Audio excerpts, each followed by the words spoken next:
कौन सा डेरिवेशन हम डिस्कस करेंगे? यंग के द्विस्लिट प्रयोग वाला। मैं आपको ये पहले भी समझा चुका हूं। इसमें दीप्त फ्रिंजों की स्थितियां निकल के क्या आई थी? x बराबर M D lambda upon D. अदीप्त की क्या निकल के आई थी? x equal to M minus 1/2 D lambda upon D. Fringe चौड़ाई जो निकल के आई थी w बराबर डी लैम्डा अपॉन डी, और कोणीय फ्रिंज चौड़ाई d बराबर लैम्डा अपॉन डी। ठीक है बच्चों, ये सारी चीजें अब हम लोग एक डायग्राम के थ्रू समझने की कोशिश करेंगे, और ये सारी चीजें मैं आपको प्रूफ करके समझाऊंगा। आर यू रेडी बच्चा बाड़ी? सभी रेडी हो जाओ, मजा आएगा सेशन में। अब होएगा धमाका। ठीक है, तो यहां पर आप क्वेश्चन देख सकते हो, इसने लिखा हुआ है फ्रिंज की चौड़ाई नापकर प्रकाश की तरंगदैर्घ्य ज्ञात करना। ठीक है बच्चा, तो ये एक सुंदर सा प्यारा सा डायग्राम सभी बच्चे फ्लो कर लीजिए, बना लीजिए अपनी कॉपी पर। ठीक है, ये दिख रहा है यहां पर, ये एक बड़ी प्रकाश से प्रदीप्त कोई एस स्रोत है। इससे समान दूरी पर हमें दो स्रोत कह सकते हो या स्लिट कह सकते हो, S1 S2 रखे हुए हैं। ठीक है, यहां से एक सीधी करंट जा रही है बच्चों, ये यहां पर O पर जाकर टच होगी। ऐसे जो करंट जाएगी वो कहां टच होने वाली है बच्चों? यहां पर इस वाले बिंदु। ये हमारे सामने एक पर्दा रखा हुआ। ठीक है, ये दोनों झिर्रियां, दोनों स्लिटों के बीच की दूरी S1 और S2 के जो बीच की दूरी है वो है आपकी स्मॉल डी। कितने हैं बच्चा? Small D. ठीक है, ऐसे करके आप बना लीजिए। बना लिया।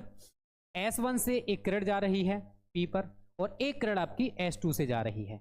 बना लीजिए सभी। एक करंट आप लोग दिखाओगे S1 से P पर जा रही है, और एक करंट आप दिखाओगे S2 से P पर जा रही है। जा रही है।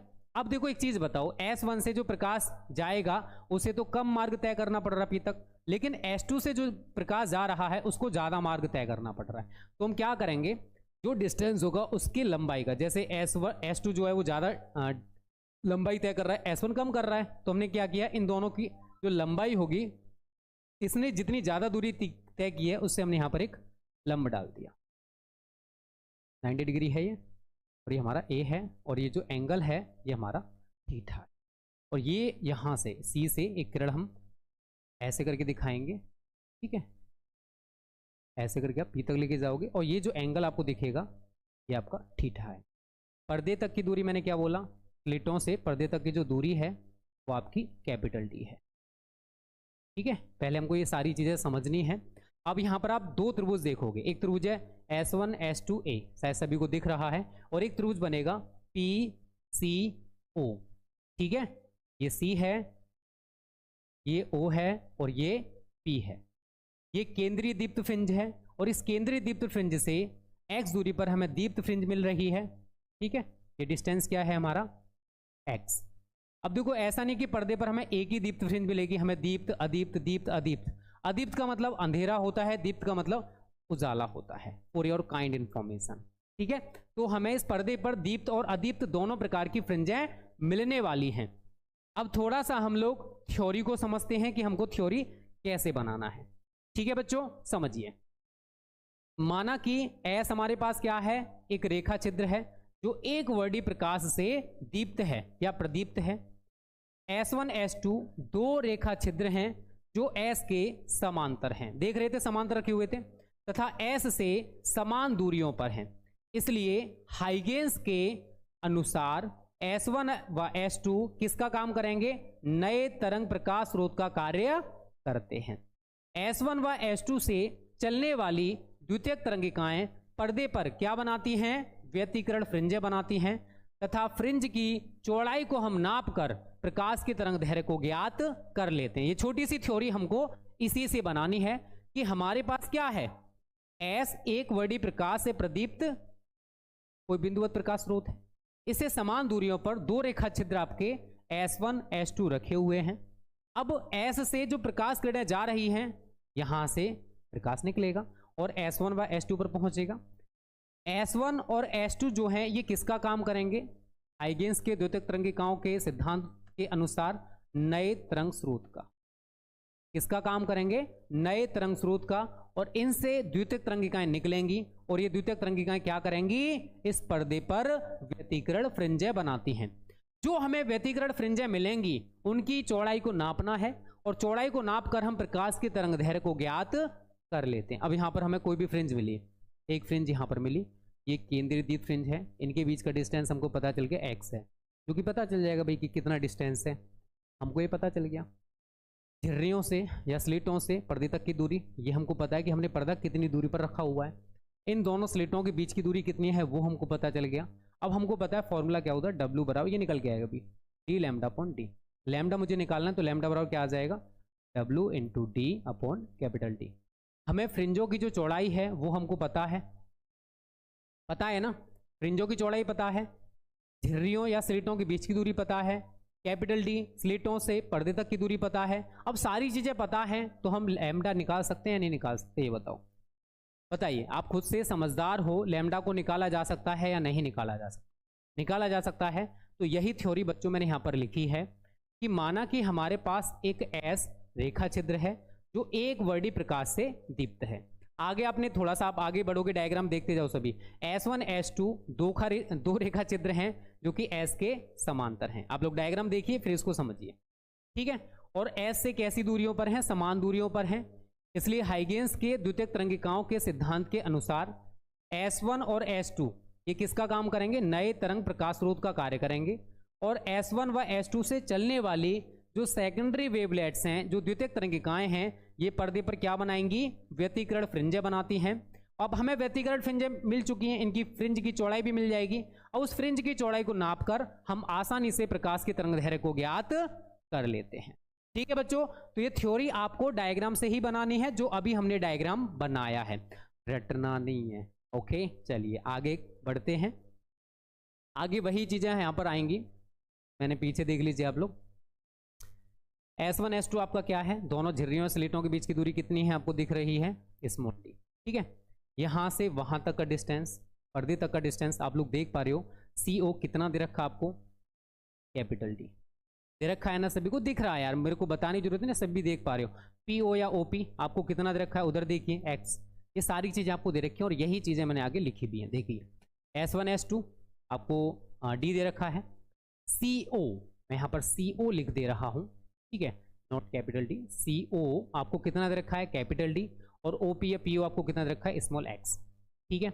अब ध्यान से समझना जो अब बातें बताने वाला हूं। देखो बच्चों, S1 और S2 से चलने वाली जो सेकेंडरी वेवलेट्स हैं, इंग्लिश में इनको क्या बोलते हैं बच्चों, सेकेंडरी वेवलेट्स या द्वितीयक तरंगिकाएं। जो द्वितीयक तरंगिकाएं हैं ये भिन्न भिन्न दूरियां S1P और व S2P तय करती हैं, ठीक है। अब हमने क्या किया, S1 से S2P पर एक लंब S1A डाल दिया। इसी वजह से S2P माइनस S1P जो है ये द्वितीयक तरंगिकाओं का पथांतर होगा। अब इसका मतलब क्या है, थोड़ा समझने का कोशिश करना। जो S1 से प्रकाश किरण निकली वो P तक गई, ये S1P हो गया। अब S2 से ये P तक गई, ये हमारा S2P हो गया।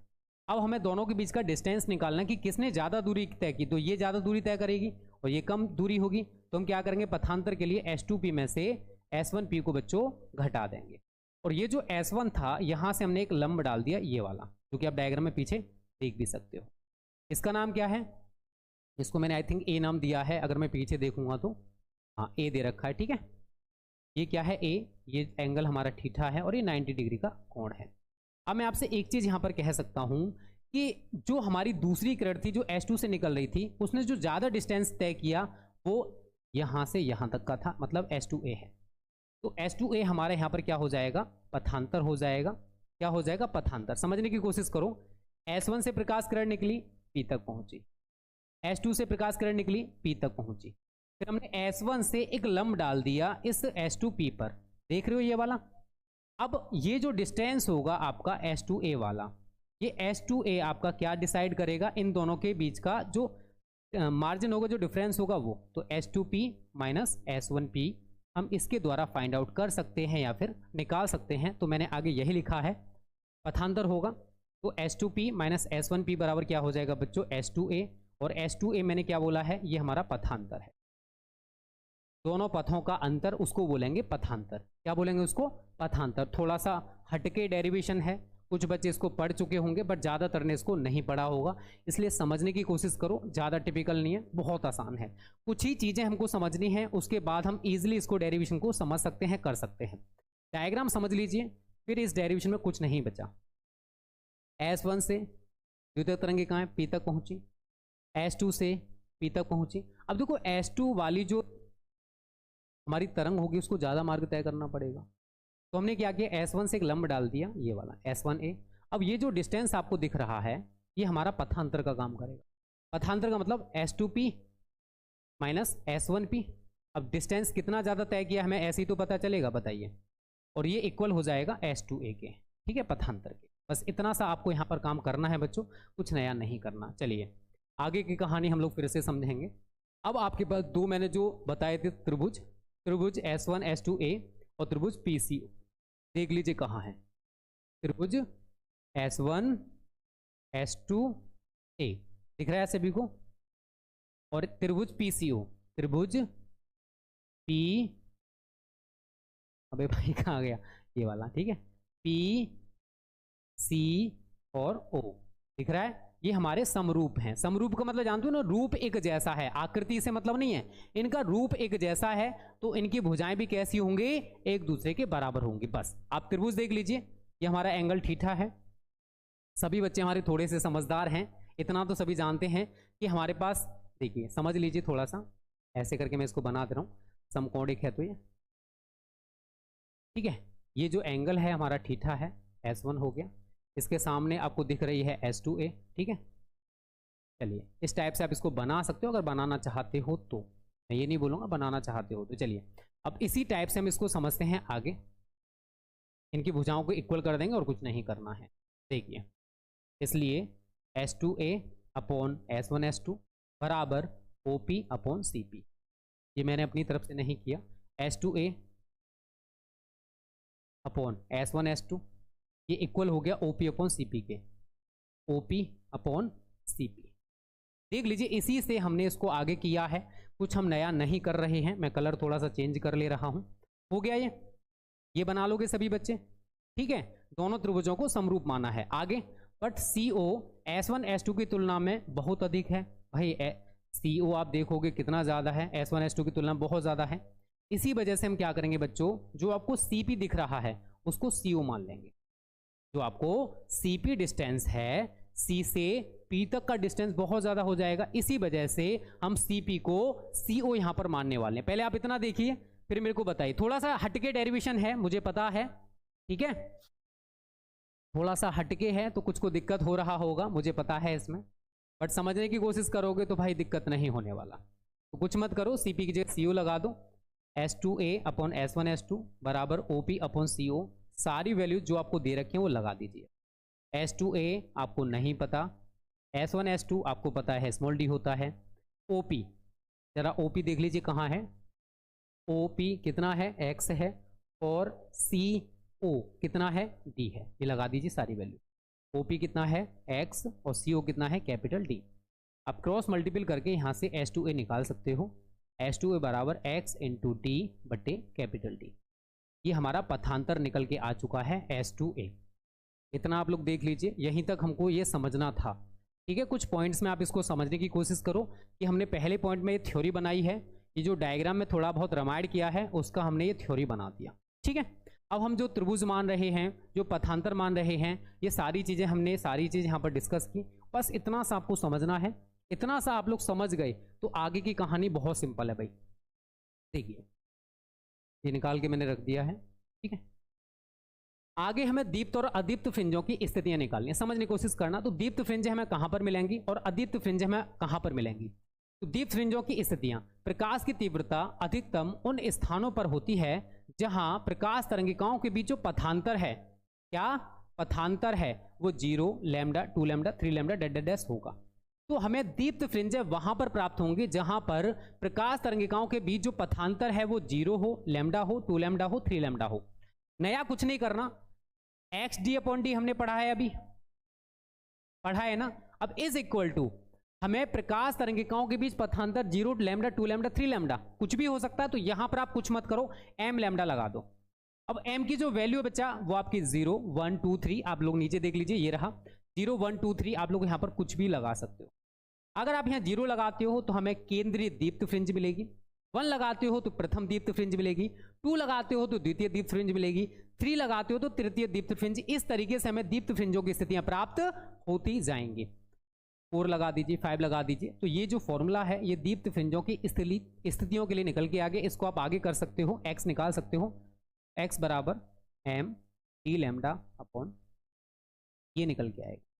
तो अगर आप m बराबर 0 रखते हो तो आपको केंद्रीय दीप्त फ्रिंज की स्थिति प्राप्त होगी, m बराबर 1 रखते हो तो आपको प्रथम दीप्त फ्रिंज की स्थिति प्राप्त होगी, m बराबर 2 रखते हो तो आपको द्वितीय दीप्त फ्रिंज की स्थिति प्राप्त होगी। ठीक है, ये आपको दीप्त फ्रिंजों की स्थितियां मिलने वाली हैं।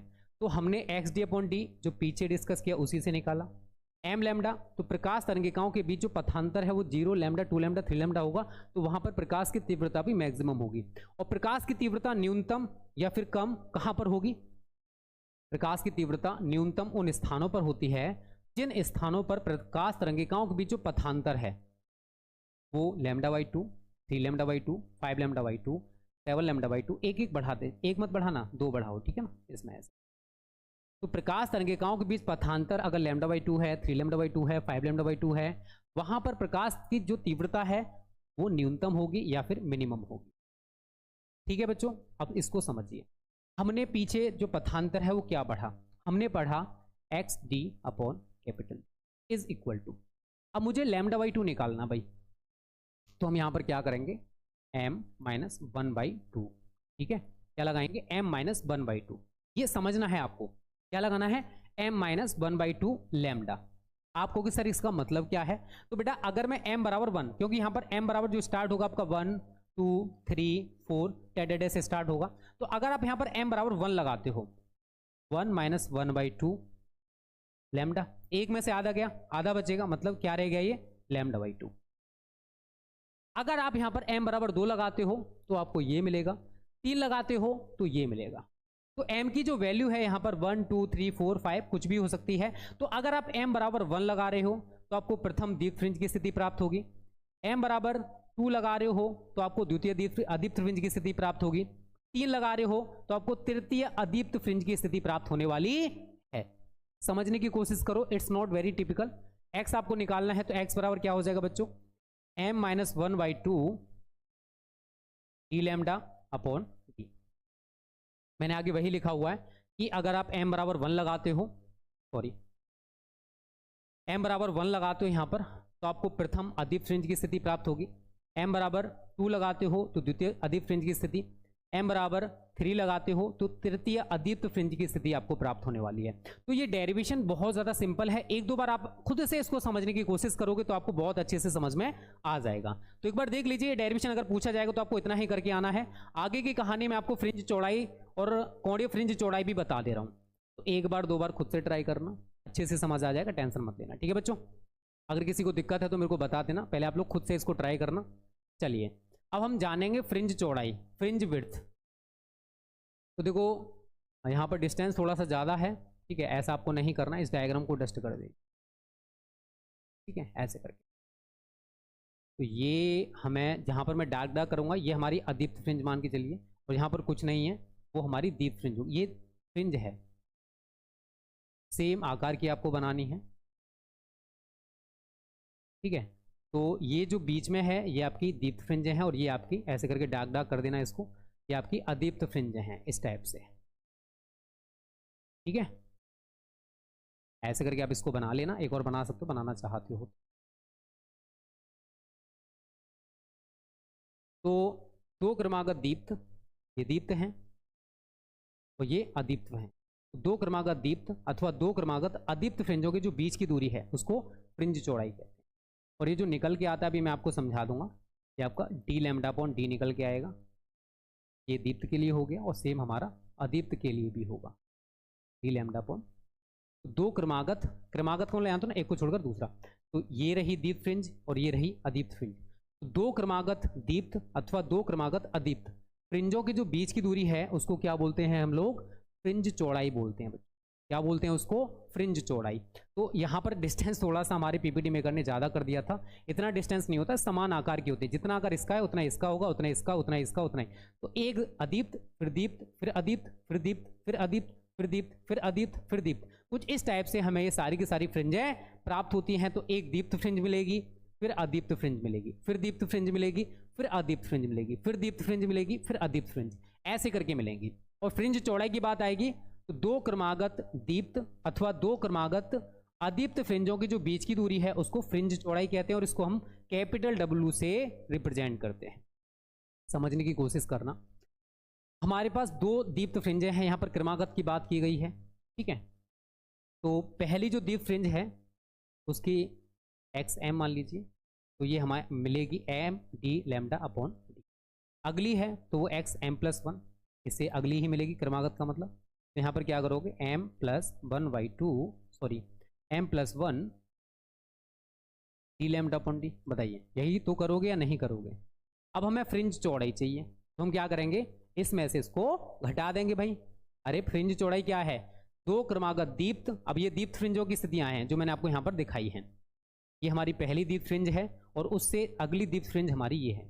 तो अगर हमें फ्रिंज चौड़ाई निकालनी है तो हमें इसमें से इसको घटाना पड़ेगा, उसी को तो बोलेंगे फ्रिंज चौड़ाई। तो W बराबर XM+1 माइनस XM। ठीक है बच्चों, XM+1 आपको कितना दे रखा है, M+1 D lambda upon D minus M D lambda upon. यहां तक क्लियर सबको। D लैम्डा अपॉन D यहां से आप कॉमन ले लीजिए। अब अंदर क्या रह जाएगा, M+1 माइनस M। क्या रह गया, M+1 माइनस M। तो minus M plus M cancel, क्या रह गया D लैम्डा अपॉन। ये हमारा फ्रिंज चौड़ाई के लिए व्यंजक निकल के आ गया है, जो कि आपको आगे यहाँ पर देखने को मिल जाएगा। ठीक है, माना कि MV दीप्त फ्रिंज तथा M+1V दीप्त फ्रिंज की केंद्रीय दीप्त फ्रिंजों से जो दूरियां हैं वो क्रमशः XM तथा XM+1 है। तो XM हमने यहाँ पर निकाल लिया और XM+1 हमने यहाँ निकाल लिया। फ्रिंज चौड़ाई निकालनी है तो इस वाले में से इसको घटा दीजिए, आगे कैलकुलेट करोगे तो आपका W का मान यहाँ पर निकल के आ जाएगा। ठीक है, ये फ्रिंज चौड़ाई के लिए व्यंजक है। इतना आप लोगों को समझना पड़ेगा, ज़्यादा टिपिकल नहीं है, बहुत आसान है अगर आप इसे समझने की कोशिश करोगे तो। ठीक है, देख लीजिए एक बार। ज़्यादा टिपिकल तो नहीं लग रहा होगा, मेरे को नहीं लग रहा कि इसमें आपको टिपिकल लगना चाहिए कुछ। 1-2 बार खुद से ट्राई करोगे तो बहुत अच्छे से समझ में आ जाएगा। कौड़ी फ्रिंज चौड़ाई बोर्ड में आता नहीं है तो मैं इसको डिस्कस नहीं कर रहा। ठीक है, ये बोर्ड में आता नहीं है तो इसको आप लोग डिस्कस मत करो, इसको गोली मार। ठीक है, फॉर्मूला देख लो बस, ये थीटा बराबर लैम्डा अपॉन D। ठीक है, तो ये हमारा एक डेरिवेशन यहाँ पर कंप्लीट हो गया। अच्छा लॉन्ग क्वेश्चन है भाई, बोर्ड एग्जाम में पूछा जा सकता है, थोड़ा बड़ा है। ठीक है, थोड़ा बड़ा डेरिवेशन है, आप इसको 1 से 2 बार 3 बार खुद से ट्राई करना, तब जाकर आपको अच्छे से समझ में आने वाला है। ठीक है बच्चों, तो आप लोग इसको ट्राई करोगे या नहीं करोगे, जल्दी से बताओ पहले। यहां तक सबको क्लियर है बच्चों? तो बोल दो यस सर, हमको यहां तक क्लियर है। अगर कोई दिक्कत है तो एक बार आप इसको ट्राई करना, अगर फिर भी ना हो तो आप मेरे को बता देना। और जो बच्चे अभी चैनल पर आए हैं, वीडियो को लाइक शेयर और चैनल को सब्सक्राइब जल्दी से कर लो। जल्दी से सब्सक्राइब कर लिया करो, कंजूसी मत किया करो। ठीक है, बोर्ड एग्जाम में धमाका करेंगे, 90+ स्कोर करेंगे। ठीक है ना, टेंशन ना लो। ओके, और जो बच्चे नए आ रहे हैं ना तो चैनल को सब्सक्राइब भी कर लो भाई। बोर्ड में अच्छा स्कोर करना है ना, तो ऐसे थोड़ी ना होगा। ठीक है, सोच रहे हो ऐसे हो जाएगा, नहीं होने वाला। ओम भोले। चलिए आगे बढ़ें अब। चलिए, कुछ बच्चों को इसमें दिक्कत होगा तो मेरे को बता देना। ठीक है ना, आगे हम डिस्कस करेंगे। बहुत ही प्यारा सा डेरिवेशन, इसका नाम आई थिंक आप लोगों ने सुना होगा, आइंस्टीन का प्रकाश वैद्युत समीकरण। कितने बच्चे जानते हो इसके बारे में? आइंस्टीन का प्रकाश वैद्युत समीकरण 2023 के किसी न किसी सेट में आपको जरूर बच्चों देखने को मिल जाएगा। ठीक है, इस चीज़ को याद रखना। तो इसकी पहले थोड़ी सी कहानी आप लोग जान लीजिए, जिससे कि आपको थोड़ा सा इजी लगे कि हमको ये कैसे बनाना है। Are you ready? कहानी सुनने के लिए रेडी हो? चलिए समझिए। तो देखो, एक वैज्ञानिक है हमारे सुंदर से प्यारे से, जिनका नाम आपने सुना होगा, आइंस्टीन जी। तो वैज्ञानिक आइंस्टीन ने प्लांक के क्वांटम सिद्धांत को यूज करके प्रकाश वैद्युत प्रभाव के लिए एक समीकरण स्थापित किया, जिसको हम कहते हैं आइंस्टीन का प्रकाश वैद्युत समीकरण। इससे पहले वैज्ञानिक लेनार्ड मिल्टन, इन्होंने भी एक्सपेरिमेंट किए प्रकाश वैद्युत प्रभाव के ऊपर, और उन्होंने अपना एक अलग प्रायोगिक समीकरण दिया, जो था हमारे पास E के बराबर A न्यू माइनस B। अब उन वैज्ञानिकों ने ये प्रायोगिक समीकरण तो दे दिया, लेकिन वो व्याख्या नहीं कर पाए इसमें A क्या है और B क्या है। उन्होंने कह दिया कि ए और बी यहां पर कांस्टेंट हैं। भाई थोड़ा सा तो उसके बारे में बताओ, आप किसी भी चीज के ऊपर रिसर्च कर रहे हो उसके बारे में पूरी जानकारी तो आपको देनी पड़ेगी। बट वैज्ञानिक लेनार्ड मिलिकन, जिन्होंने भी इन्होंने एक्सपेरिमेंट किया बट सारी चीजों को नहीं बता पाए। फिर आगे इस पर एक्सपेरिमेंट या फिर बहुत सारी खोज की वैज्ञानिक आइंस्टीन ने।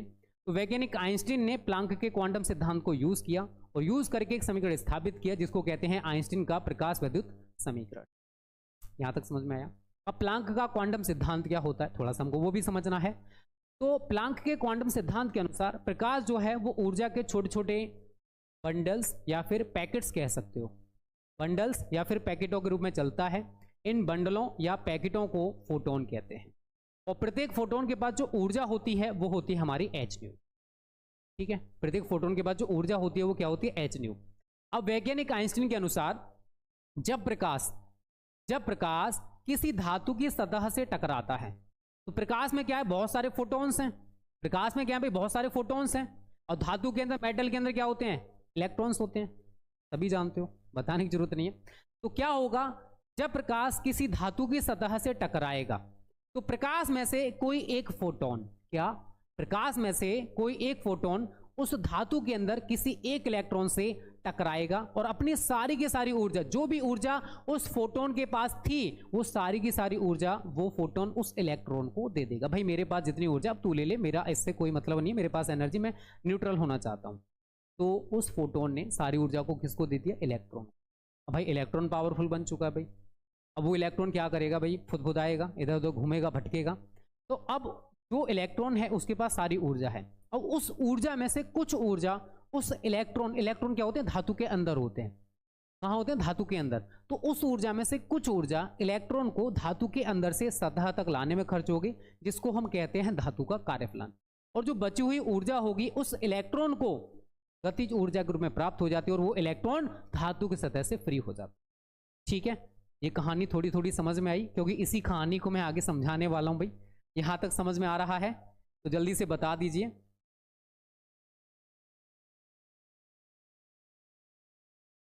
जल्दी से वीडियो को लाइक कर दीजिए। देखो टारगेट आज हमारा बहुत ज्यादा नहीं है, ओनली 1.5K है। जल्दी से 1.5K से 2K है। जल्दी से लाइक और शेयर और सब्सक्राइब कर लो जल्दी से। ओके बच्चों,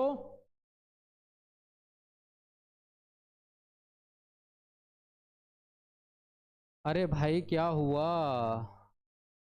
हमारे का मॉडरेटर है नहीं है, अंकिता सोम क्लासेस तो बहुत। भाई देखो खुशबू जो जैसा है उसको वैसा ही रहने दो, किसी को मत समझाओ। अगर सोनिया आप न्यूमेरिकल को स्किप करोगे ना तो ये मान के चलिए पास ही हो पाओगे भाई। बिना न्यूमेरिकल के काम नहीं चलने वाला है बोर्ड में। ओके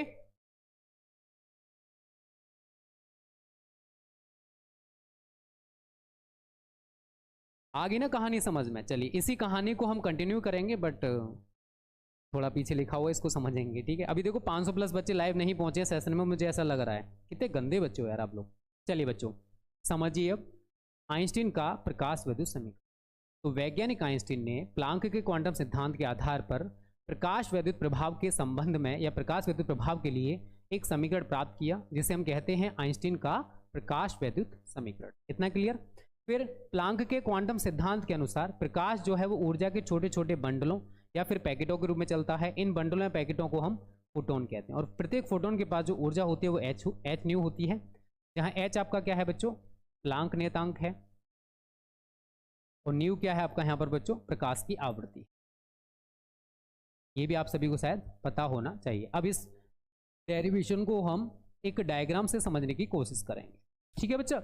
तो मैं मान के चल रहा हूँ मेरे पास ये कोई मेटल बॉडी है, अब इसमें बहुत सारे इलेक्ट्रॉन्स हैं। समझने की कोशिश करना, आपके दिमाग में फीड करा दूंगा, इतना मैं गारंटी ले सकता हूँ। ठीक है, और ये डेरिवेशन बच्चा बोर्ड एग्जाम की दृष्टि से बहुत ज़्यादा इंपॉर्टेंट है।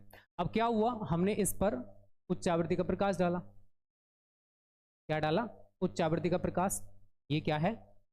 उच्च आवृत्ति का प्रकाश है जो हमने इस धातु की सतह पर डाला।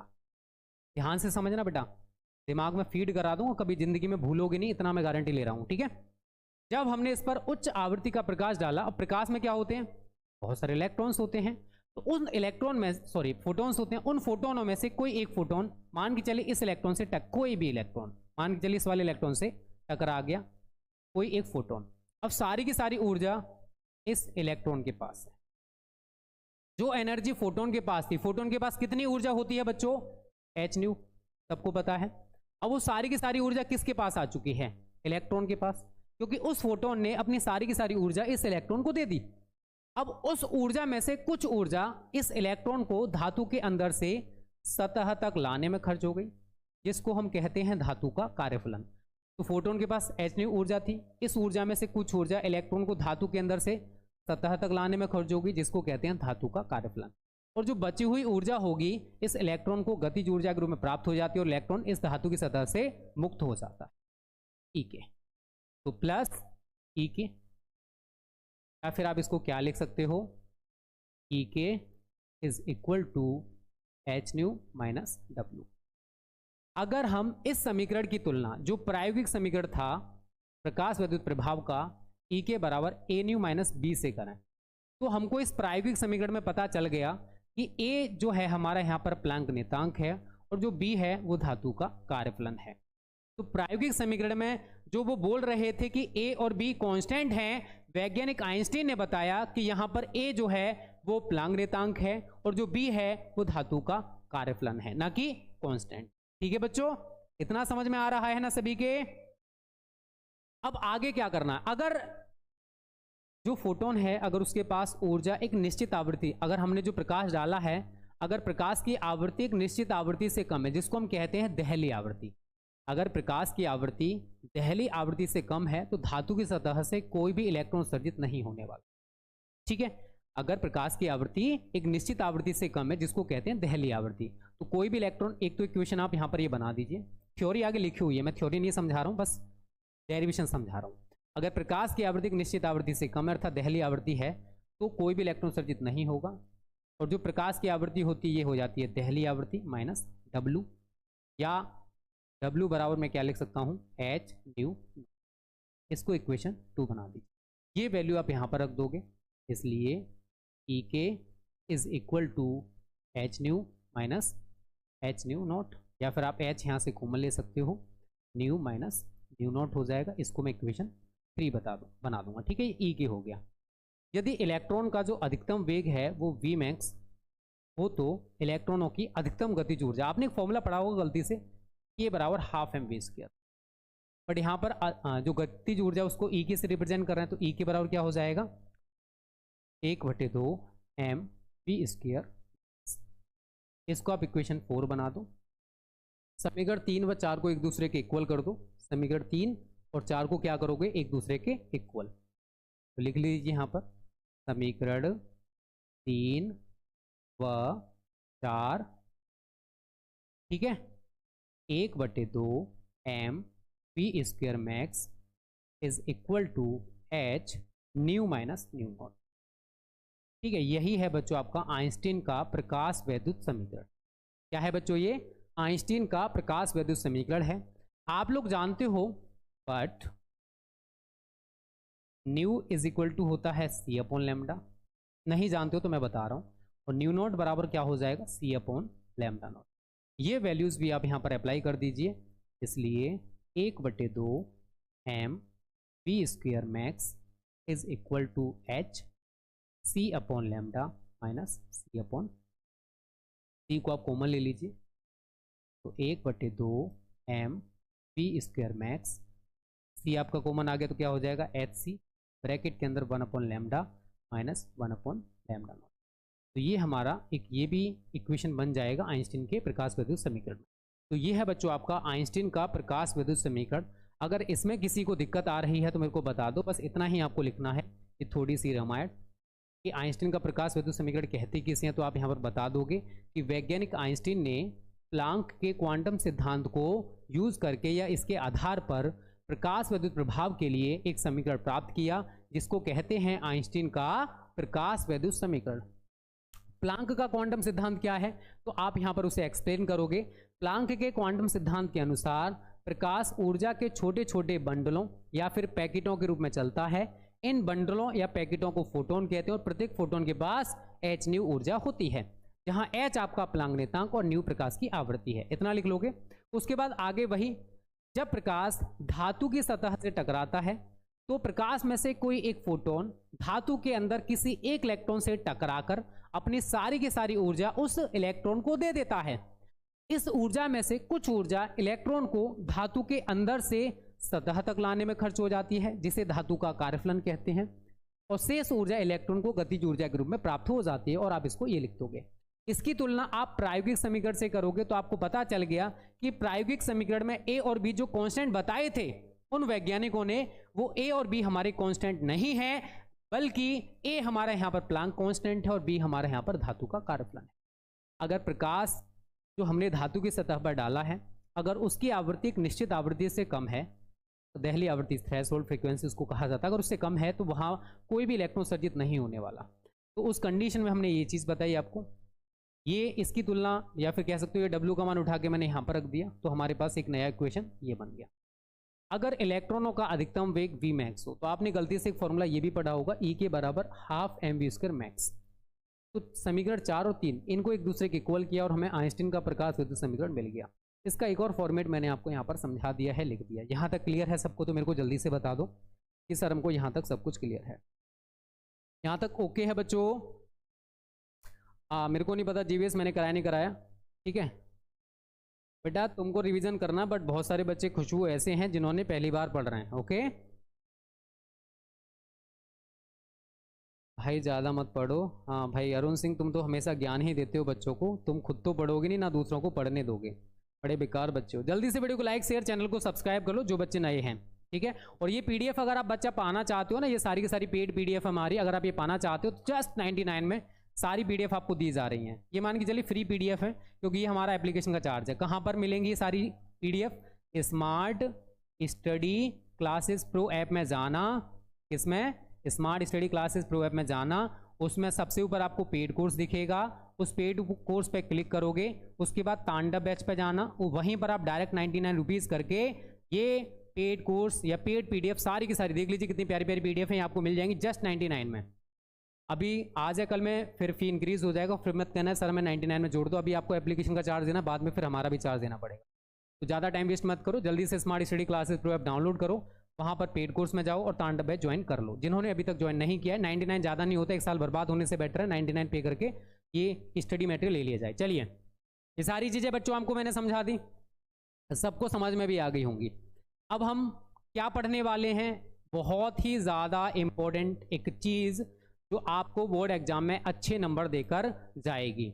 आई थिंक आप लोगों ने गलती से नाम सुना होगा, आई डोंट नो कि आपने सुना है नहीं सुना। अरे भाई खुल जा। हाइड्रोजन स्पेक्ट्रम की श्रेणियां, ठीक है, बहुत ज़्यादा इंपॉर्टेंट क्वेश्चन है भाई, बोर्ड एग्जाम में आपको देखने को मिलेगा, ठीक है। हाइड्रोजन स्पेक्ट्रम की मैंने आपको 5 श्रेणियां पढ़ाई थी। जो बच्चे नए हैं उनको नहीं पता होगा, बट जो बच्चे हमारे पुराने हैं उनको पता होगा। चलिए प्यार से शांति से इन्हें समझने की कोशिश करते हैं। देखो, सबसे पहले हाइड्रोजन स्पेक्ट्रम के बारे में वैज्ञानिक बामर ने पता किया, रिसर्च किया, और इन्होंने हाइड्रोजन स्पेक्ट्रम की काली पृष्ठभूमि में कुछ चमकीली रेखाएं देखी और इनको नाम दिया इन्होंने बामर श्रेणी का। इसके बाद ये जो बामर श्रेणी मिली हमें, ये दृश्य भाग में मिली थी। इसके बाद और भी वैज्ञानिक आए, लाइमन आए, ब्रैकेट आए, फुंड आए, पास्टन आए। उन्होंने अलग अलग भागों में अलग अलग श्रेणियाँ प्राप्त की। जैसे लाइमन श्रेणी प्राप्त हुई, पास्टन श्रेणी प्राप्त हुई, ब्रैकेट श्रेणी, फुंड श्रेणी, ये सारी की सारी सीरीज इनको हाइड्रोजन स्पेक्ट्रम में ही मिली। पर सबसे पहले किसने खोजा? तो वो थे हमारे वैज्ञानिक बामर जी। ओके, चलिए, हाँ जिनको पता है बहुत अच्छी बात है, जल्दी से वीडियो को लाइक शेयर। देखो आज बच्चे बहुत कम है यार, ओनली देखो मैंने 500 प्लस का टारगेट दिया, वो कंप्लीट नहीं हो पाया, जल्दी से कर दो। चलिए बच्चों, तो यहाँ पर थोड़ी सी रामायण लिखी हुई है हाइड्रोजन स्पेक्ट्रम के बारे में। हाइड्रोजन स्पेक्ट्रम का अध्ययन सर्वप्रथम बामर ने किया था। इन्होंने काली पृष्ठभूमि में बहुत सी चमकीली रेखाएं देखी। इन रेखाओं को इन्होंने बामर श्रेणी का नाम दिया। इसके पश्चात विभिन्न वैज्ञानिकों ने स्पेक्ट्रम के अन्य भागों में भी बहुत सी श्रेणियां देखी जो इस प्रकार हैं। ध्यान से समझना, मैं 5 ही सीरीज है, ज़्यादा नहीं है भाई, 5 सीरीज सही तरह समझ लोगे। एक शॉर्ट फॉर्म में आपको मैं बता दे रहा हूँ, कभी जिंदगी में भूलोगे नहीं। कितनी श्रेणियां मिली? 5। नंबर 1 लाइमन श्रेणी, नंबर 2 बामर श्रेणी, सीक्वेंस से याद रखना, ठीक है। नंबर 3 पास्टन श्रेणी, पास्चन श्रेणी, नंबर 3 नंबर 4 ब्रैकेट श्रेणी और नंबर 5 फुंड श्रेणी। जब मैंने न्यूमेरिकल्स कराए थे तो आपको सारी सीरीज लिखवाई थी, फॉर्मूला सबको याद होंगे जो बच्चे हमारे साथ कल सेशन में आए थे। अब देखो जो लाइमन श्रेणी बच्चों हमें मिलती है, ये मिलती है पराबैंगनी भाग में। कहाँ मिलती है? पराबैंगनी भाग में। इनका जो रीजन है वो भी जान लो आप लोग। पराबैंगनी भाग में हमें कौन सी श्रेणी मिलेगी? लाइमन श्रेणी। दृश्य भाग में हमें मिलेगी पामर श्रेणी, और जो बची हुई 3 श्रेणियां हैं वो मिलती हैं हमें अवरक्त भाग में। कहाँ मिलती हैं? इंफ्रारेड रीजन या फिर अवरक्त भाग में, तीनों की तीनों जो बची हुई हैं। अवरक्त भाग, अवरक्त भाग। फॉर्मूला मैं आपको कल भी बनाना सिखा चुका था कि अगर लाइमन श्रेणी के लिए आप फॉर्मूला बनाओगे तो 1/λ बराबर r, सबसे पहले यही मिलेगी, तो 1/1² माइनस 1/n²। अब n आपको मैंने क्या बोला था? इससे एक बढ़ के ही बताना आपको, 2 3 4 5 ठीक है, सही तरह समझ लो। इंपॉर्टेंट है, बहुत ज़्यादा इंपॉर्टेंट है, 2023 के एग्जाम में आपको देखने को मिलेगा। अगर आप बामर श्रेणी की बात करते हो तो 1/λ बराबर r 1/2² माइनस 1/n²। अब n मैंने बोला एक इससे बढ़कर, n बराबर 3 4 5 6 सेम पास्चन के लिए बना रहे हो तो 1/λ बराबर r 1/3² माइनस 1/n²। n का मान 3 से बढ़ के 4 5 6 7 ब्रैकेट 1/λ बराबर r 1/4² माइनस 1/n²। n बराबर क्या हो जाएगा आपका? 5 6 7 8 फुंड 1/λ बराबर r 1/5² माइनस 1/n², और n का मान क्या होगा आपका? 6 7 8। ये जो चीज़ मैंने बताई है, यही सारी चीज़ें मैंने पीछे लिखी हैं। अगर आप देखोगे, पहले आप इतने का स्क्रीनशॉट ले लीजिए। देखिए लाइमन श्रेणी मैंने क्या बोला? यह श्रेणी वैज्ञानिक लाइमन ने, जो इनका नाम है वही वैज्ञानिक का नाम है। वैज्ञानिक लाइमन ने स्पेक्ट्रम के किस भाग में देखी? पराबैंगनी भाग में, जो कि मैंने आपको आगे बताया था अभी। और फोटोग्राफ की इस श्रेणी की किसी भी रेखा की तरंगदैर्घ्य ज्ञात करने के लिए इन्होंने निम्न सूत्र दिया। यही सूत्र तो मैंने पीछे लिखा, n बराबर वही 2 3 4 5 है, सेम चीज है, कोई नई चीज आपको देखने को मिली? नया क्या मिला कि यह श्रेणी वैज्ञानिक लाइमन ने, उसी के नाम पर है, वैज्ञानिक लाइमन ने स्पेक्ट्रम के पराबैंगनी भाग में फोटोग्राफ की। अगर मैं बामर श्रेणी की बात करूंगा तो यह श्रेणी वैज्ञानिक बामर ने स्पेक्ट्रम के दृश्य भाग में फोटोग्राफ की, और इस श्रेणी की किसी भी रेखा की तरंगदैर्घ्य ज्ञात करने के लिए उन्होंने दूसरा सूत्र दिया। अगर पास्चन श्रेणी की बात आएगी तो यह श्रेणी वैज्ञानिक पास्चन ने स्पेक्ट्रम के अवरक्त भाग में फोटोग्राफ की, और इस श्रेणी की किसी भी रेखा की तरंगदैर्घ्य के लिए इन्होंने निम्न सूत्र दिया। फिर ब्रैकेट, यह श्रेणी वैज्ञानिक ब्रैकेट ने स्पेक्ट्रम के कौन से भाग में? अवरक्त भाग में फोटोग्राफ की, और इस श्रेणी की किसी भी रेखा की तरंगदैर्घ्य के लिए इन्होंने निम्न सूत्र दिया। Any problem in this? और सेम हमने इसके साथ भी करना। फुंड श्रेणी, यह श्रेणी वैज्ञानिक फुंड ने स्पेक्ट्रम के अवरक्त भाग में फोटोग्राफ की, और इस श्रेणी की किसी भी रेखा की तरंगदैर्घ्य के लिए इन्होंने निम्न सूत्र दिया। ये रटना पड़ेगा क्या? और ये 2023 के एग्जाम में किसी ना किसी सेट में आपको ये जरूर देखने को मिलेगा। इस चीज को अपने दिमाग में नोट कर लो, फीड कर लो, अगर थोड़ा बहुत दिमाग है तो। यहां तक क्लियर है सबको? तो मेरे को जल्दी से बता दो सर, हमको यहां तक सब कुछ क्लियर है। चलिए बहुत अच्छी बात है, नितिन आया था कर दिया। और बेटा चैनल को सब्सक्राइब कर लो, वीडियो को लाइक कर दो, शेयर कर दो, जल्दी से धमाका कर दो भाई। जिन्होंने अभी तक वीडियो को शेयर नहीं किया, शेयर करो, लाइक करो, जल्दी से कर दो। टारगेट हमारा 1.5K का, मुझे अभी 1000 लाइक्स नहीं मिले हैं भाई। कितने गंदे बच्चे हो, जल्दी से करो, मजा आएगा सेशन में, टेंशन ना लो। और चैनल पर नए नए आए हो तो सब्सक्राइब भी कर लो, ठीक है? सब्सक्राइब करने में कंजूसी मत करो, दैट्स बेटर फॉर यू, ठीक है बच्चा? चलिए यहां तक सब कुछ क्लियर है ना? उम्मीद करता हूं आपको सारी चीजें क्लियर हो रही होंगी यहां तक।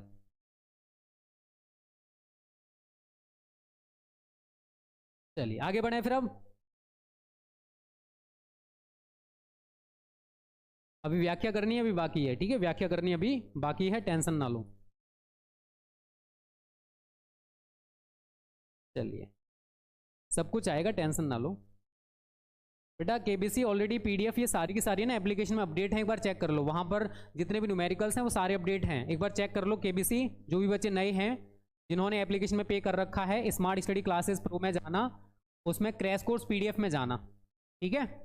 क्रैश कोर्स पीडीएफ में जाओगे तो वहां पर आप फिजिक्स में जाना, सारी पीडीएफ मिल जाएंगी, derivation, long question, short question, फलाना ढिकाना सब कुछ एक बार चेक कर लेना। चलिए ये सारी चीजें बच्चों मैं आपको करा चुका हूं, ठीक है। हाइड्रोजन स्पेक्ट्रम ये पढ़ा दिया, बामर 3D, पास्टन 3D बता दिया, ब्रैकेट 3D बता दिया, कुंड 3D बता दिया, ठीक है। अब हम इनकी व्याख्या करेंगे, यहां से अब आपको सही तरह समझना है, ठीक है बच्चों। चलिए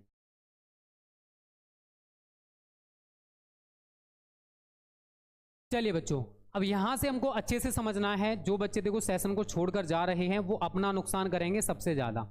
क्यों करेंगे? क्योंकि अभी है ना क्रीम आने वाली है, मतलब इंपॉर्टेंट चीज अब आने वाली है, और आप पहले ही चले गए तो आप उस क्रीम से वंचित रह जाओगे, वो आपको नहीं मिल पाएगी, ठीक है। इस चीज को याद रखना, तो लास्ट तक बने रहना, तभी आपको सारी चीजें समझ में आएंगी। चलिए बच्चों इसको समझते हैं, ये इंपॉर्टेंट चीज है। हाइड्रोजन स्पेक्ट्रम की विभिन्न श्रेणियों की क्वांटम यांत्रिकी के द्वारा हमको व्याख्या करनी है। अभी तक हमने केवल श्रेणियों के बारे में जाना, बट हमें हाइड्रोजन स्पेक्ट्रम में श्रेणियां कैसे मिली, क्यों मिली, वो सारी की सारी हम व्याख्या करेंगे क्वांटम यांत्रिकी के आधार पर, ठीक है। अच्छे से समझोगे तो समझ आ जाएंगे, टेंशन ना। चलिए, क्वांटम यांत्रिकी के अनुसार यदि हाइड्रोजन परमाणु की जो आयनित अवस्था है अगर उसको 0 ऊर्जा अवस्था माना जाए तो विभिन्न ऊर्जा स्तरों में इसकी जो ऊर्जा होगी वो निम्न होगी। ये En बराबर minus RH upon N square. R क्या है? रेडबर्ग नियतांक, H क्या है? प्लांक नियतांक, C क्या है? प्रकाश की चाल, और N क्या है? क्वांटम संख्या। N का मान 1 2 3 4 5 कुछ भी हो सकता है। प्लैंक कांस्टेंट आप लोग जानते ही हो। रेडबर्ग नियतांक गलती से आपने सुना होगा, नहीं सुना है तो मैं कुछ नहीं कह सकता, बट आई थिंक आपने सुना होगा। तो अब यहाँ पर जो आयनित अवस्था है उसको 0 माना, तो विभिन्न ऊर्जा स्तरों में इसकी ऊर्जा इस सूत्र के अनुसार हम लोग फाइंड आउट कर सकते हैं। अब समझने की कोशिश करना, माना कि जो परमाणु है बच्चों हमारा, समझने की कोशिश करना, परमाणु हमारा कहाँ है? किसी ऊंचे ऊर्जा स्तर में जो N2 है, और ये कहाँ पर आना चाहता है? किसी नीचे ऊर्जा स्तर में N1 में। जब ये N2 में है तो यहाँ पर इसकी जो ऊर्जा है वो E2 है, और जब ये N1 में आ रहा है तो इसकी जो ऊर्जा है वो E1 हो गई। तो जब कोई भी परमाणु है जब ऊंचे ऊर्जा स्तर से नीचे ऊर्जा स्तर में आता है तो दोनों ऊर्जा स्तरों की ऊर्जाओं के अंतर के बराबर का हमें प्रकाश फोटोन मिलता है। शायद आप लोगों ने गलती से इसका नाम सुना होगा। माना कि परमाणु ऊंचे ऊर्जा स्तर से नीचे ऊर्जा स्तर में आ रहा है, और इन ऊर्जा स्तरों में इसकी जो ऊर्जाएं हैं वो क्या है? क्रमशः E2 एवं E1। तो आपने भी पीछे क्या फॉर्मूला पढ़ा? En बराबर minus RH upon N square, यही तो पढ़ा ना। तो अगर आप यहां से E2 निकालोगे तो E2 क्या हो जाएगा बच्चा? माइनस RH बटे N2 स्क्वायर, और सॉरी अगर आपने उसको बना लिया पहले क्वेश्चन तो इसको सेकंड बना लीजिए, और E1 अगर आप निकालोगे तो minus RH upon N1 square, ये इक्वेशन 3 हो जाएगा। जब परमाणु किसी ऊंचे ऊर्जा स्तर से नीचे ऊर्जा स्तर में आ रहा है तो दोनों ऊर्जा स्तरों की ऊर्जाओं के अंतर के बराबर का क्या मिलेगा? प्रकाश फोटोन। इसलिए परमाणु E2 माइनस E1 ऊर्जा का प्रकाश फोटोन उत्सर्जित करेगा, ठीक है। E2 माइनस E1 ऊर्जा का हमें क्या मिलेगा? प्रकाश फोटोन, H न्यू। क्योंकि जब परमाणु किसी ऊंचे ऊर्जा स्तर से नीचे ऊर्जा स्तर में आता है तो दोनों ऊर्जा स्तरों की ऊर्जाओं के अंतर के बराबर का हमें प्रकाश फोटोन मिलता है। E2 आपको ऊपर दे रखा है minus RH upon N2 square, और E1 आपको दे रखा है माइनस माइनस प्लस हो जाएगा RH अपॉन N1 स्क्वायर। क्या कॉमन आपको दिख रहा है? RH। सबको दिख रहा है कि RH हमारे यहाँ पर कॉमन है, तो RH हम यहाँ पर कॉमन ले लेंगे। अंदर क्या रह गया?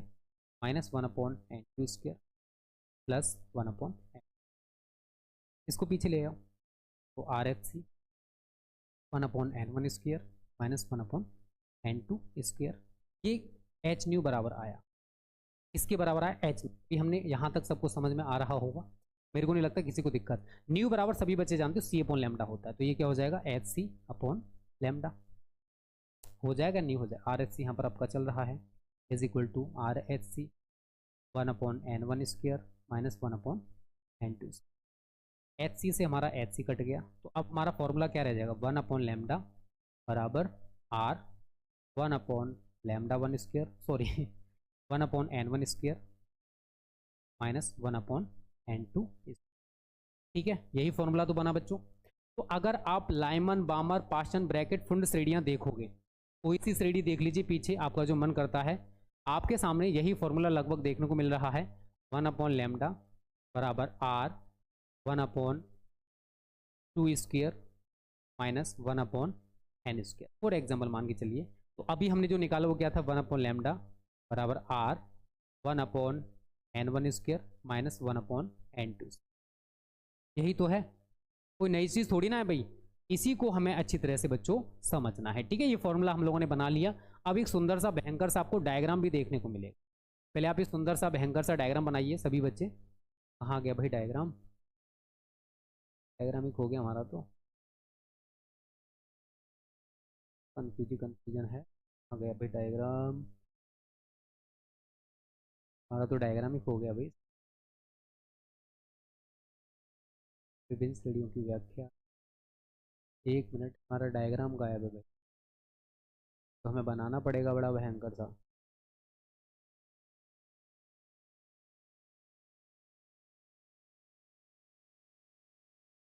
किधर खो गया, तो डायग्राम ही गायब है भाई। ये इसमें से डायग्राम हमारा गायब हो चुका है, मुझे ऐसा लग रहा, पता नहीं कहाँ गया, कैसे गया, क्यों गया, आई डोंट नो। नहीं, चलिए कोई नहीं। तो यहाँ पर हम क्या करेंगे, कुछ रेखा यहाँ पर बनाने वाले हैं। ठीक है, आई डोंट, स्पेक्ट्रम का यहाँ पर ये मान के चलिए पूरा का पूरा चार्ट मैं बनाने वाला। तो ऊपर थोड़ा थोड़ा डिस्टेंस कम करते जाना, ठीक है, हल्का हल्का ऐसे करके डायग्राम बनाना सीख लीजिए, दैट्स बेटर फॉर यू।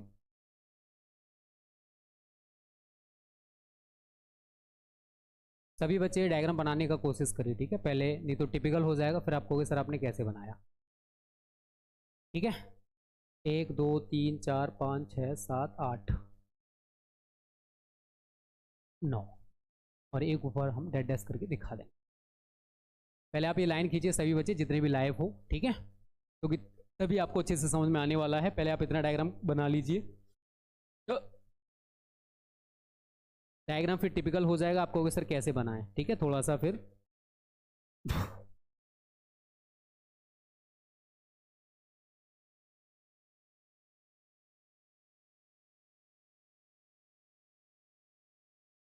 बना लिए सभी ने डायग्राम, इतना बनाइए पहले, ज़्यादा नहीं बनाने का है आपको, इतना लाइन बनाना है बस, इतना करके देख लीजिए सभी लोग। ठीक है, चलिए बना लिए सभी ने।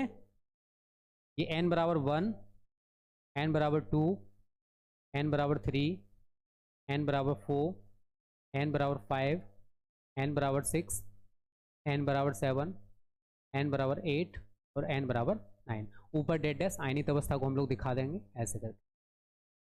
और यहाँ पर ऊर्जा आपको पता है माइनस RSC/1 स्क्वायर, यहाँ क्या होगी -RSC/2 स्क्वायर, -13.6 भी लिख सकते हो, -RHC/3 square, -RHC/4 square, -RHC/5 square, -RHC/6 square, -RHC/7 square, -RHC/8 square, -RHC/9 square.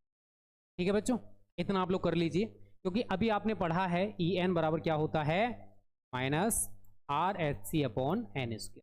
सभी बच्चों को पता है ना, कोई रटने वाली चीज नहीं, समझने वाली चीजें हैं। ओके, बना लिया इतना सभी ने। अब जब परमाणु किसी ऊंचे ऊर्जा स्तर से पहले ऊर्जा स्तर में आएगा, दूसरे से पहले में आ रहा है, ठीक है, ऐसे करके बनाते जाना, सारी चीजें समझ आ जाएंगी, टेंशन नहीं तो ऊपर से दिखा सकते हो अगर दिखाना चाहते हो तो। इस वाले से दिखा दीजिए एक लाइन आप इस ऊर्जा स्तर से दिखा दीजिए, एक लाइन आप इस ऊर्जा स्तर से दिखा दीजिए। तो जब परमाणु किसी ऊंचे ऊर्जा स्तर से पहले ऊर्जा स्तर में आता है तो हमें लाइमन श्रेणी प्राप्त होती है। कौन सी श्रेणी प्राप्त होती है बच्चों, लाइमन श्रेणी, जो कि हमें कहाँ मिलती है, पराबैंगनी भाग में। ठीक है, व्याख्या कर रहा हूं, इसी डायग्राम को समझते जाइए। तो जब परमाणु किसी ऊंचे ऊर्जा स्तर से पहले ऊर्जा स्तर में आता है तो हमें लाइमन श्रेणी प्राप्त होती है। सेम, जब परमाणु किसी ऊंचे ऊर्जा स्तर से दूसरे ऊर्जा स्तर में आता है, ये दूसरा ऊर्जा स्तर है n बराबर 2, तो हमें हाइड्रोजन स्पेक्ट्रम की बामर श्रेणी प्राप्त होती है। कहां पर प्राप्त होती है बच्चों?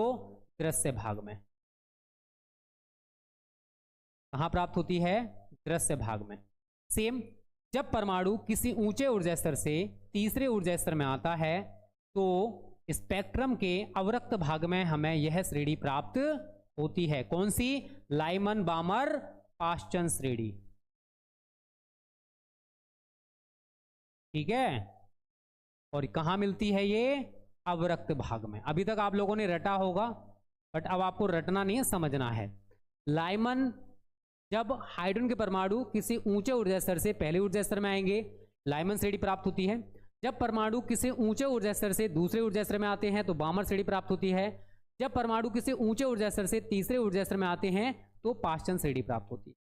आगे करते जाइए ऐसी। ऊंचे ऊर्जा स्तर से कहां पर आ रहे हैं? चौथे ऊर्जा स्तर में, तो आपको ब्रैकेट श्रेणी प्राप्त होगी। लाइमन पाश्चन ब्रैकेट श्रेणी कहां मिलती है? ये अवरक्त भाग में। कहां मिलती है बच्चों? ये भी आपको अवरक्त भाग में मिलेगी। और जब हाइड्रोजन के परमाणु किसी ऊंचे ऊर्जा स्तर से पांचवें ऊर्जा स्तर में आते हैं तो स्पेक्ट्रम के अवरक्त भाग में हमें पुंड श्रेणी प्राप्त होती है। कौन सी श्रेणी प्राप्त होती है बच्चों? पुंड श्रेणी प्राप्त होती है। और ये भी हमें कहां मिलती है? अवरक्त भाग में।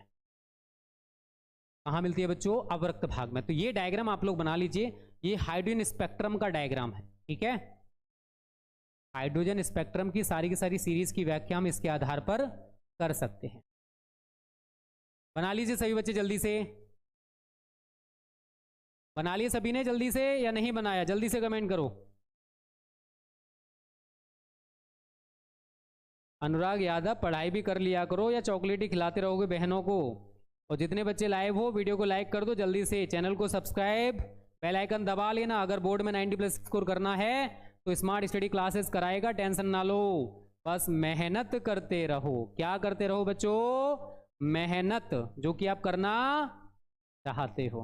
ठीक है, तो सभी बच्चे जल्दी से ये डायग्राम बना लीजिए। तरीका सीखना है हम लोगों को।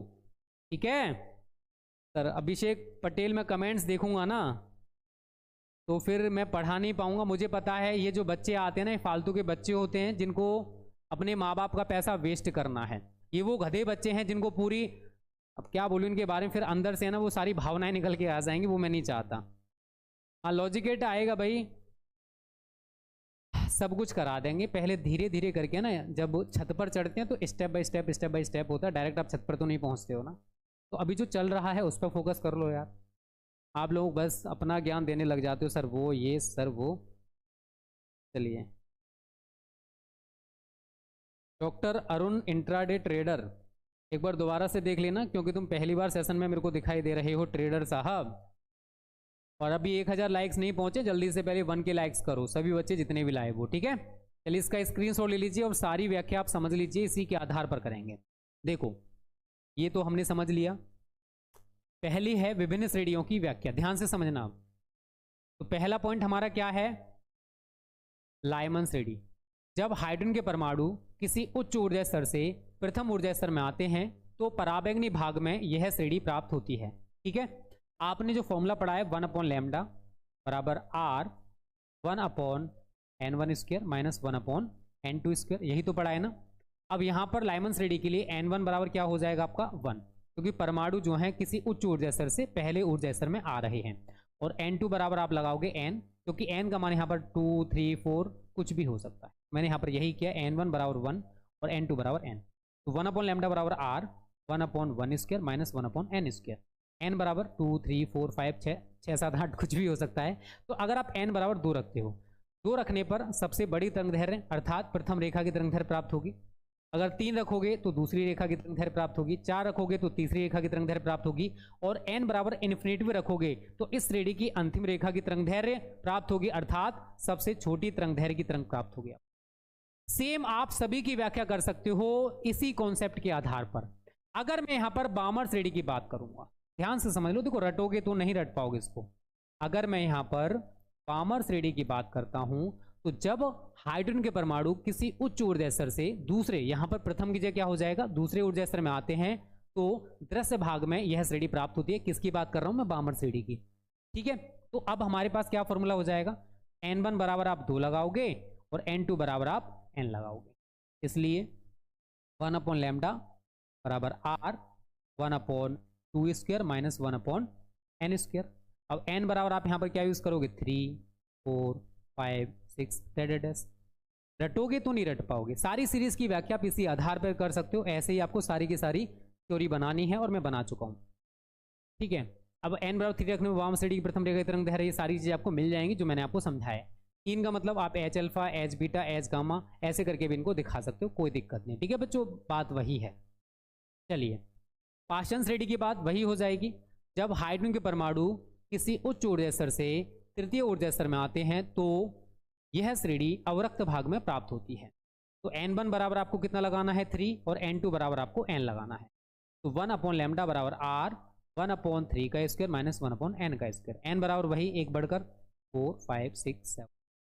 तो n बराबर 4 रखोगे प्रथम रेखा की तरंग दैर्घ्य मिलेगी, 5 रखोगे द्वितीय रेखा की तरंग दैर्घ्य मिलेगी, 6 रखोगे तृतीय रेखा की तरंग दैर्घ्य मिलेगी, इन्फिनिटी रखोगे अंतिम रेखा की तरंग दैर्घ्य आपको प्राप्त हो जाएगी। सेम आप अगर ब्रैकेट और फुंड श्रेणी की भी बात करोगे, देखो रटोगे तो नहीं रट पाओगे।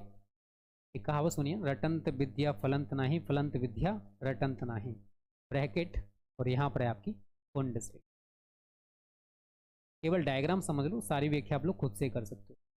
आप ब्रैकेट श्रेणी में क्या लिखोगे, जब हाइड्रोजन के परमाणु किसी उच्च ऊर्जा स्तर से चौथे, तृतीय की जगह क्या हो जाएगा, चौथे ऊर्जा स्तर में आते हैं तो अवरक्त भाग में यह श्रेणी प्राप्त होती है। फुंड श्रेणी में जब हाइड्रोजन के परमाणु किसी उच्च ऊर्जा स्तर से पांचवें ऊर्जा स्तर में आते हैं तो अवरक्त भाग में यह श्रेणी प्राप्त होती है। फॉर्मूला आप लोग बना सकते हो, n1 बराबर O और n2 बराबर n। यहाँ पर n1 बराबर 5 और n2 बराबर क्या है यार, रटना थोड़ी ना है, 1 अपॉन लैम्डा बराबर r 1 upon 4 square minus 1 upon n square. n का मान 5 6 7 8 9 कुछ भी लगा सकते हो। 1 अपॉन लैम्डा बराबर r 1 upon 5 square minus 1 upon n square.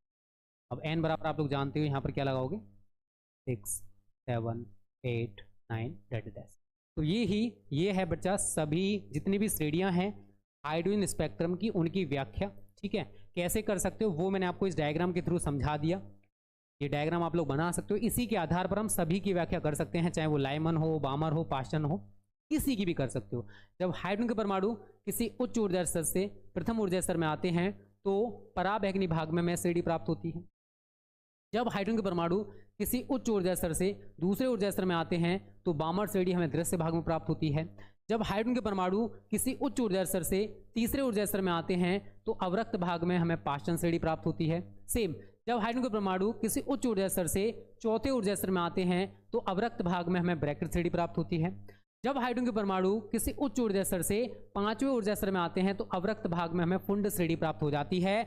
यही मैंने आपको पीछे भी समझाया है, एक बार चेक कर लो, आपको सब कुछ समझ में आ जाएगा। रटने की कोशिश मत करो भाई, रट नहीं पाओगे। लाइमन, बामर, पास्टन, ब्रैकेट, फुंड श्रेणियां क्या होती हैं वो मैंने आपको यहाँ पर एक्सप्लेन किया, सारी चीज़ों को बहुत अच्छे से समझाया। मेरे को नहीं लगता कि किसी भी बच्चे को इसमें दिक्कत होना चाहिए। एक बार खुद से ट्राई कर लेना, ये सारी चीज़ें आपके दिमाग में फीड हो जाएंगी, इतना मुझे पता है। बट देखो मेहनत तो बेटा करना पड़ेगा, बिना मेहनत के सोच रहे हो कि सारी चीज़ें समझ में आ जाएंगी तो वो पॉसिबल नहीं है। ओके, इस चीज़ को आप लोग याद रखना, थोड़ा सा तो मेहनत कर लो, that's better for you. Board exam को ज़्यादा टाइम नहीं बचा है भाई, फिर से बोलूँगा, थोड़ा थोड़ा मेहनत करते जाओ, दैट्स बेटर फॉर यू। नहीं तो एक कहावत सुनिए ना, अब पछतावत होत क्या जब चिड़िया चुग गई खेत। मैं नहीं चाहता कि आप सभी के साथ ऐसा हो, ठीक है, या बाद में पछता रहे हो, काश मैं उस टाइम पढ़ लेता, काश मैं ये कर लेता, काश मैं वो कर लेता, फिर तो पछताने वाली ही बात रह जाती है। जल्दी से पहले वीडियो को लाइक कर दो यार, 1 के तो पहुंचा दो जल्दी से, फिर आगे बढ़ेंगे हम आगे के टॉपिक्स की तरफ। यहाँ तक सब कुछ क्लियर है? एक दो बार ट्राई कर लेना, अच्छे से और समझ में आ जाएगा। थोड़ा सा तो मेहनत करना पड़ेगा बच्चा, ठीक है, ऐसे हलवा थोड़ी ना है कि यूं ही समझ में आ जाएगा सब कुछ। समझने की कोशिश करोगे तभी समझ में आएगा। ओके, इस चीज़ को आप लोग याद रखना। चलिए अब हम आगे की कहानी आपने एक चैप्टर 14 आपने पढ़ा हो गलती से, आई डोंट नो कि आप लोगों ने पढ़ा या नहीं पढ़ा, बट मैं मान के चल रहा हूँ हाँ शायद गलती से पढ़ा है। ठीक है, चलिए अब हम पीएन संधि डायोड के बारे में पढ़ेंगे, जो कि बोर्ड एग्जाम्स की दृष्टि से बहुत ज़्यादा इंपॉर्टेंट है, बट मैं पहले उसका कॉन्सेप्ट आपको समझाऊंगा। ठीक है बच्चों, अब जो टॉपिक चलेगा बोर्ड एग्जाम्स की दृष्टि से मोस्ट इंपॉर्टेंट माना जाता है, बट पहले उसका थोड़ा सा कॉन्सेप्ट हो जाएगा तो आपको अच्छे से समझ में आ जाए। पीएन संधि डायोड, रेडी हो सभी? जोश और जज्बा है सभी में या फिर खत्म हो गया भाई? जल्दी से बताओ, जोश और जज्बा है या फिर खत्म?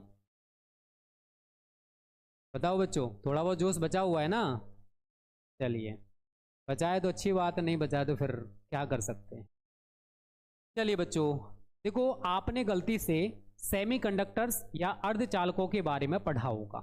ध्यान से समझना, अब जो कहानी है ना बड़ी इंटरेस्टेड सी होने वाली है। ठीक है, सेमीकंडक्टर्स मतलब चालक और अचालक के जो बीच की कड़ी है उसको अर्धचालक या सेमीकंडक्टर कहा जाता है।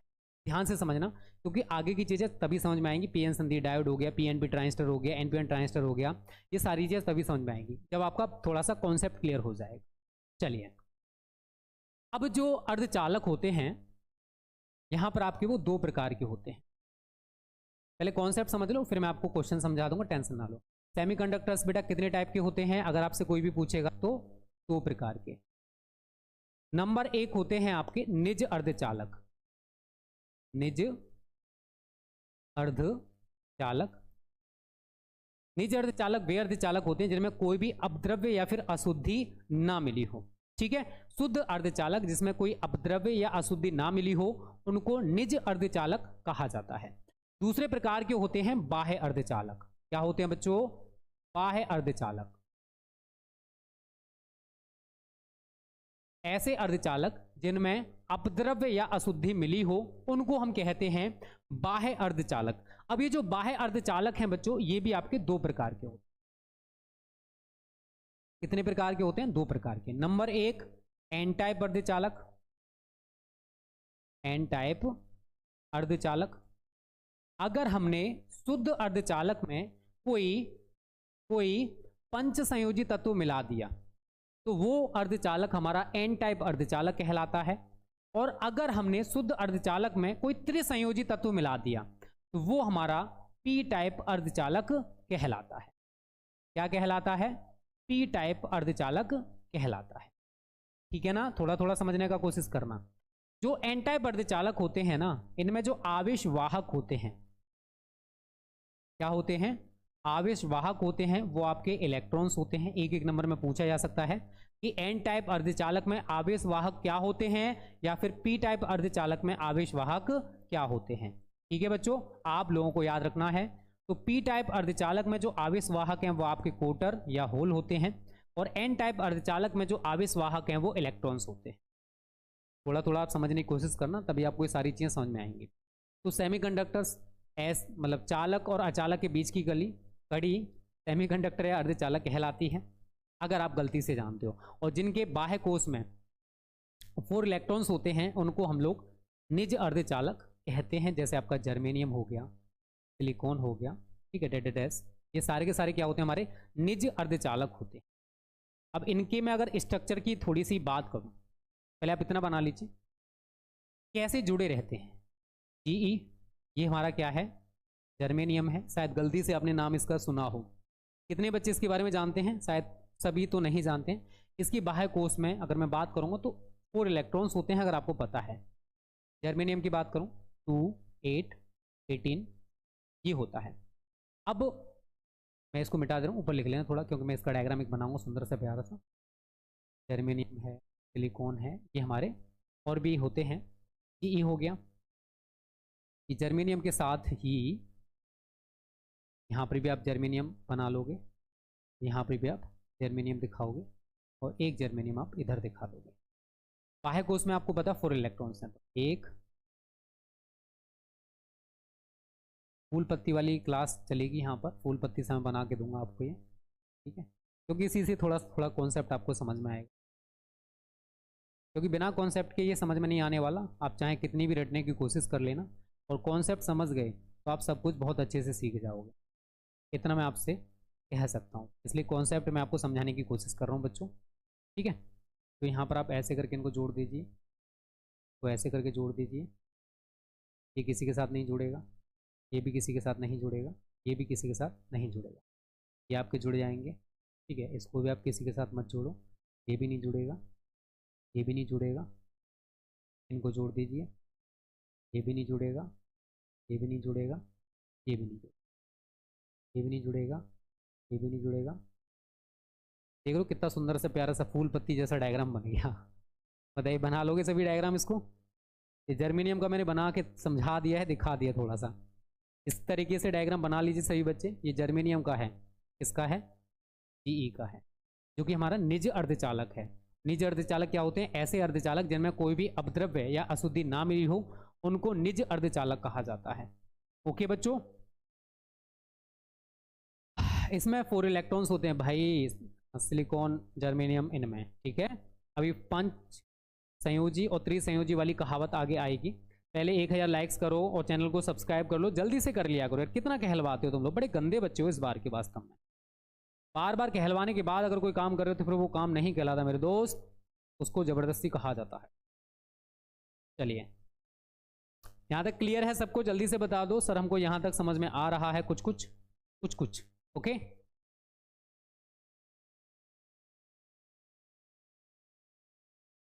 आगे बढ़ें फिर अब। चलिए, इतने का पहले स्क्रीनशॉट सभी बच्चे ले लीजिए, जितने बच्चे हमारे सुंदर से प्यारे से लाइव हैं। ठीक है,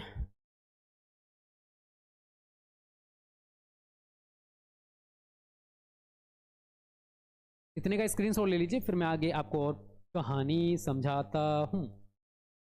समझनी आपको पड़ेगी। ओके, चलिए, ये तो हमारी बात होगी निज अर्धचालक बाह्य अर्धचालक की। अगर हम इसमें पंच संयोजी तत्व मिलाएंगे तो हमें एन टाइप अर्धचालक मिल जाएगा, और अगर हम त्रिसंयोजी तत्व मिलाएंगे तो हमें पी टाइप अर्धचालक मिलेगा। अगर हमने शुद्ध अर्धचालक में कोई पंच संयोजी तत्व मिला दिया तो एन टाइप अर्धचालक वो बन जाता है, और अगर त्रिसंयोजी तत्व मिलाया है तो वो हमारा पी टाइप अर्धचालक मिलेगा। पहले आप इतना सा बना लीजिए इसको जल्दी से सभी बच्चे। ठीक है, क्योंकि सारी कहानी हम धीरे धीरे करके डिस्कस करेंगे, एक साथ डिस्कस नहीं करने वाले। ओके,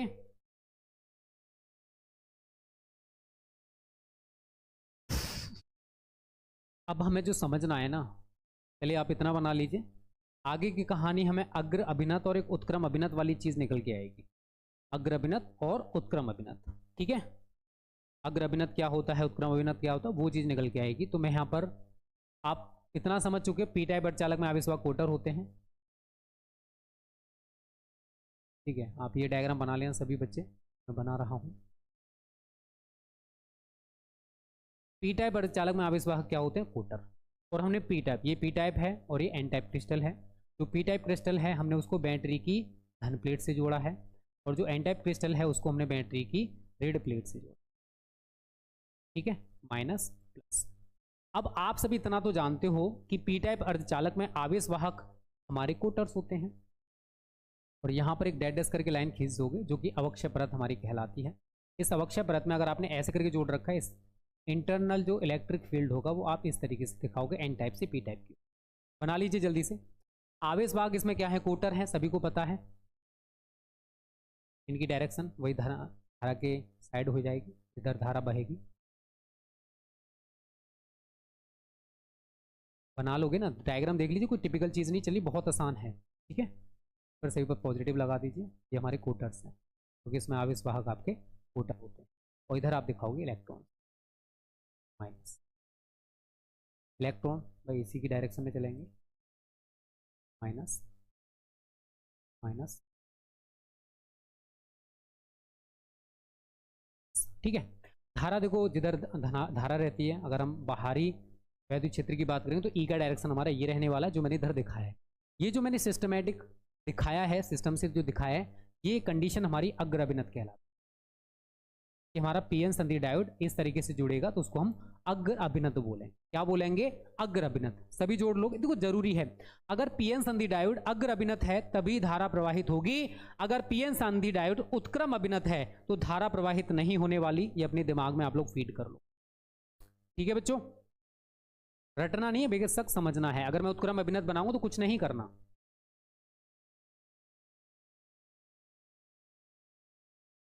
उत्क्रम अभिनत के लिए क्या करना पड़ेगा वो समझ लीजिए, क्योंकि इसी की हमें पीएन संधि डायोड में जरूरत पड़ेगी, अग्र अभिनत और उत्क्रम अभिनत की। इसलिए यहाँ पर यही कॉन्सेप्ट हमको समझना है। ठीक है, अब मैं यहाँ पर इधर तो कोटर ही दिखाने हैं। अगर हम उत्क्रम अभिनत इसको कर रहे हैं, ठीक है, कुछ नहीं करना। बैटरी ये क्या है, पी टाइप क्रिस्टल है और ये एन टाइप क्रिस्टल है। तो पी टाइप क्रिस्टल को आप बैटरी की रेड प्लेट से जोड़ दो और धन प्लेट को एन टाइप क्रिस्टल से जोड़ दो, तो वो हमारा अब पीएन संधि डायोड उत्क्रम अभिनत हो जाएगा। क्या हो जाएगा, उत्क्रम अभिनत। ई आई जो इंटरनल हमारा इलेक्ट्रिक फील्ड होगा वो इसमें इधर ही रहने वाला, ई आई आंतरिक वैद्युत क्षेत्र। बट अब ये रेडाविस की साइड चलेगा, पॉजिटिव, ये पॉजिटिव है सभी, ये सभी क्या है, पॉजिटिव्स हैं। ये डायरेक्शन आपकी भाई धनावेश से रेडाविस की तरफ जाएगा, इतना तो आप भी जानते हो, इंटर में पढ़ रहे हो। ठीक है, और जो नेगेटिव हैं ये सभी नेगेटिव इलेक्ट्रॉन्स हैं, ये पॉजिटिव की तरफ भागेंगे। पॉजिटिव इधर है तो इनकी डायरेक्शन भी चेंज हो जाएगी। तो इस कंडीशन में आप लोगों से अगर मैं पूछूं कि धारा प्रवाहित होगी, आपको वैसा नहीं होने वाला। तो उत्क्रम अभिनत अगर हमारा पीएन संधि डायोड है तो धारा प्रवाहित नहीं होगी, और अगर अग्र अभिनत है तो धारा प्रवाहित होगी। बस इतना सा आप लोग समझ गए ना, तो फिर आपको पीएन संधि डायोड में कोई भी दिक्कत नहीं होने वाला। अगर मैं पीएन संधि डायोड बनाऊंगा तो ये हमारा पी टाइप क्रिस्टल है और ये हमारा एन टाइप क्रिस्टल। ये पीएन संधि डायोड का हमारा प्रतीक है। ठीक है, आप ऐसे करके इसको बना लोगे, ये पी टाइप और ये एन टाइप और ये पीएन संधि डायोड का प्रतीक है। क्या है ये, पीएन संधि डायोड का प्रतीक। बहुत इंपॉर्टेंट चीज़ पढ़ा रहा हूँ बच्चों, तो आपके लिए बहुत ज़्यादा इंपॉर्टेंट है फॉर 2023 बोर्ड एग्जाम। ठीक है, हमको जो समझना है कॉन्सेप्चुअल, मैंने क्या बोला कि सेमीकंडक्टर्स हमारे क्या होते हैं, तो चालक और अचालक के जो बीच की कड़ी है उसको सेमीकंडक्टर या अर्धचालक कहा जाता है। अर्धचालक भी आपके दो प्रकार के होते हैं, एक निज अर्धचालक होते हैं और एक बाह्य अर्धचालक होते हैं।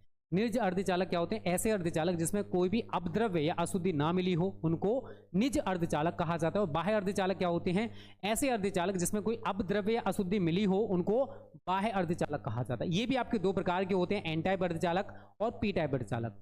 अगर हमने शुद्ध अर्धचालक में कोई पंच संयोजी तत्व अशुद्धि या अपद्रव्य के रूप में मिला दिया तो वो बन जाएगा एन टाइप अर्धचालक, जिसमें आवेश वाहक होते हैं आपके इलेक्ट्रॉन्स।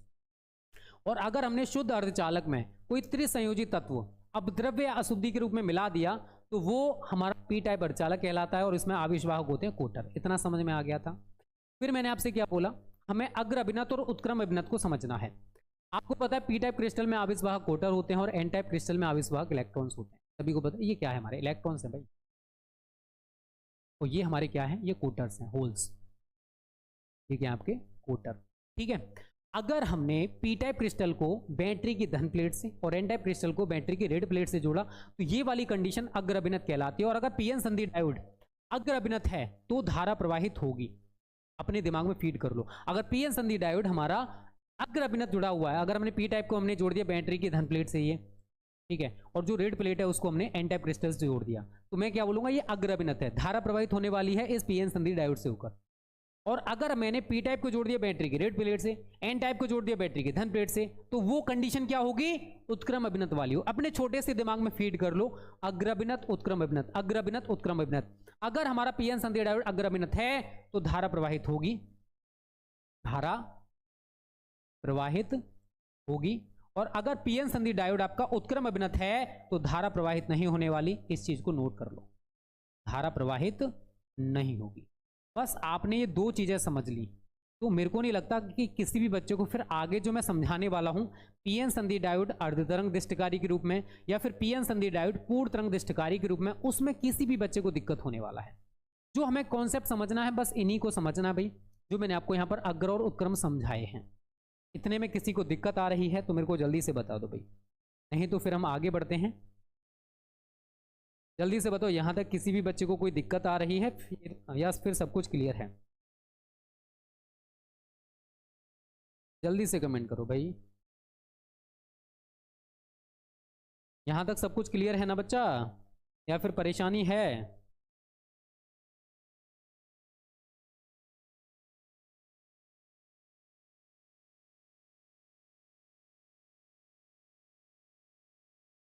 क्योंकि हमें इतना ही कॉन्सेप्ट समझना है अगर मैं समझने वाली बात बोलूँगा तो।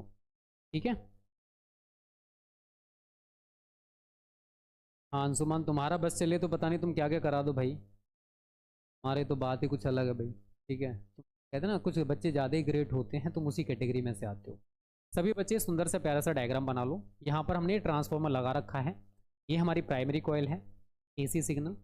जिस एसी सिग्नल को आप चेंज करना चाहते हो, मतलब एसी से डीसी, इसका काम क्या है सभी बच्चे जान लो। इसका काम होता है एसी को डीसी में कन्वर्ट करना, अल्टरनेटिंग करंट को डायरेक्ट करंट में चेंज करना, या फिर प्रत्यावर्ती धारा को दिष्ट धारा में चेंज करना। तो हम पीएन संधि डायोड को यूज करते हैं, अर्ध तरंग पूर्ण तरंग। ये डायग्राम बना लोगे सभी। ये इधर जो है ये हमारा ट्रांसफार्मर है, देख रहे हो, ये ट्रांसफार्मर।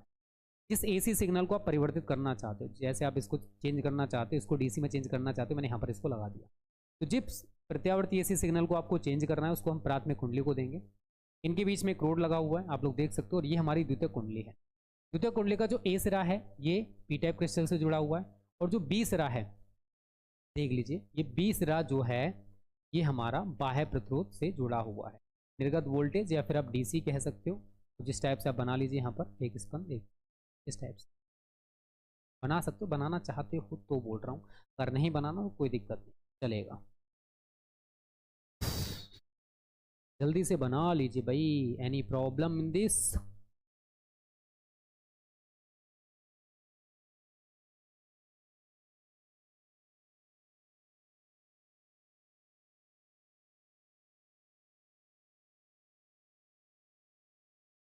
बना लिए सभी ने डायग्राम? चलिए अब देखो, इसी से हम पूरा का पूरा थ्योरी बनाने वाले हैं। ठीक है, ध्यान से समझने की कोशिश करना। थ्योरी देखो कैसे बनाई है पहले, ये डायग्राम तो आपको बाद में समझ आएगा, ये तो खैर मेरे को हटाना है क्योंकि ये गलत बना हुआ है। ठीक है, चलिए अब यहाँ पर समझ लीजिए, हमने ऊपर दे रखा रखे एसी सिग्नल, ये दिष्ट करंट से पूर्व है, प्रत्यावर्ती धारा ऐसी तो चलती है, सभी को पता है प्रत्यावर्ती धारा ऐसी ही चलती है, शायद सभी बच्चे जानते हैं। इसकी थ्योरी पहले थोड़ा समझ लीजिए।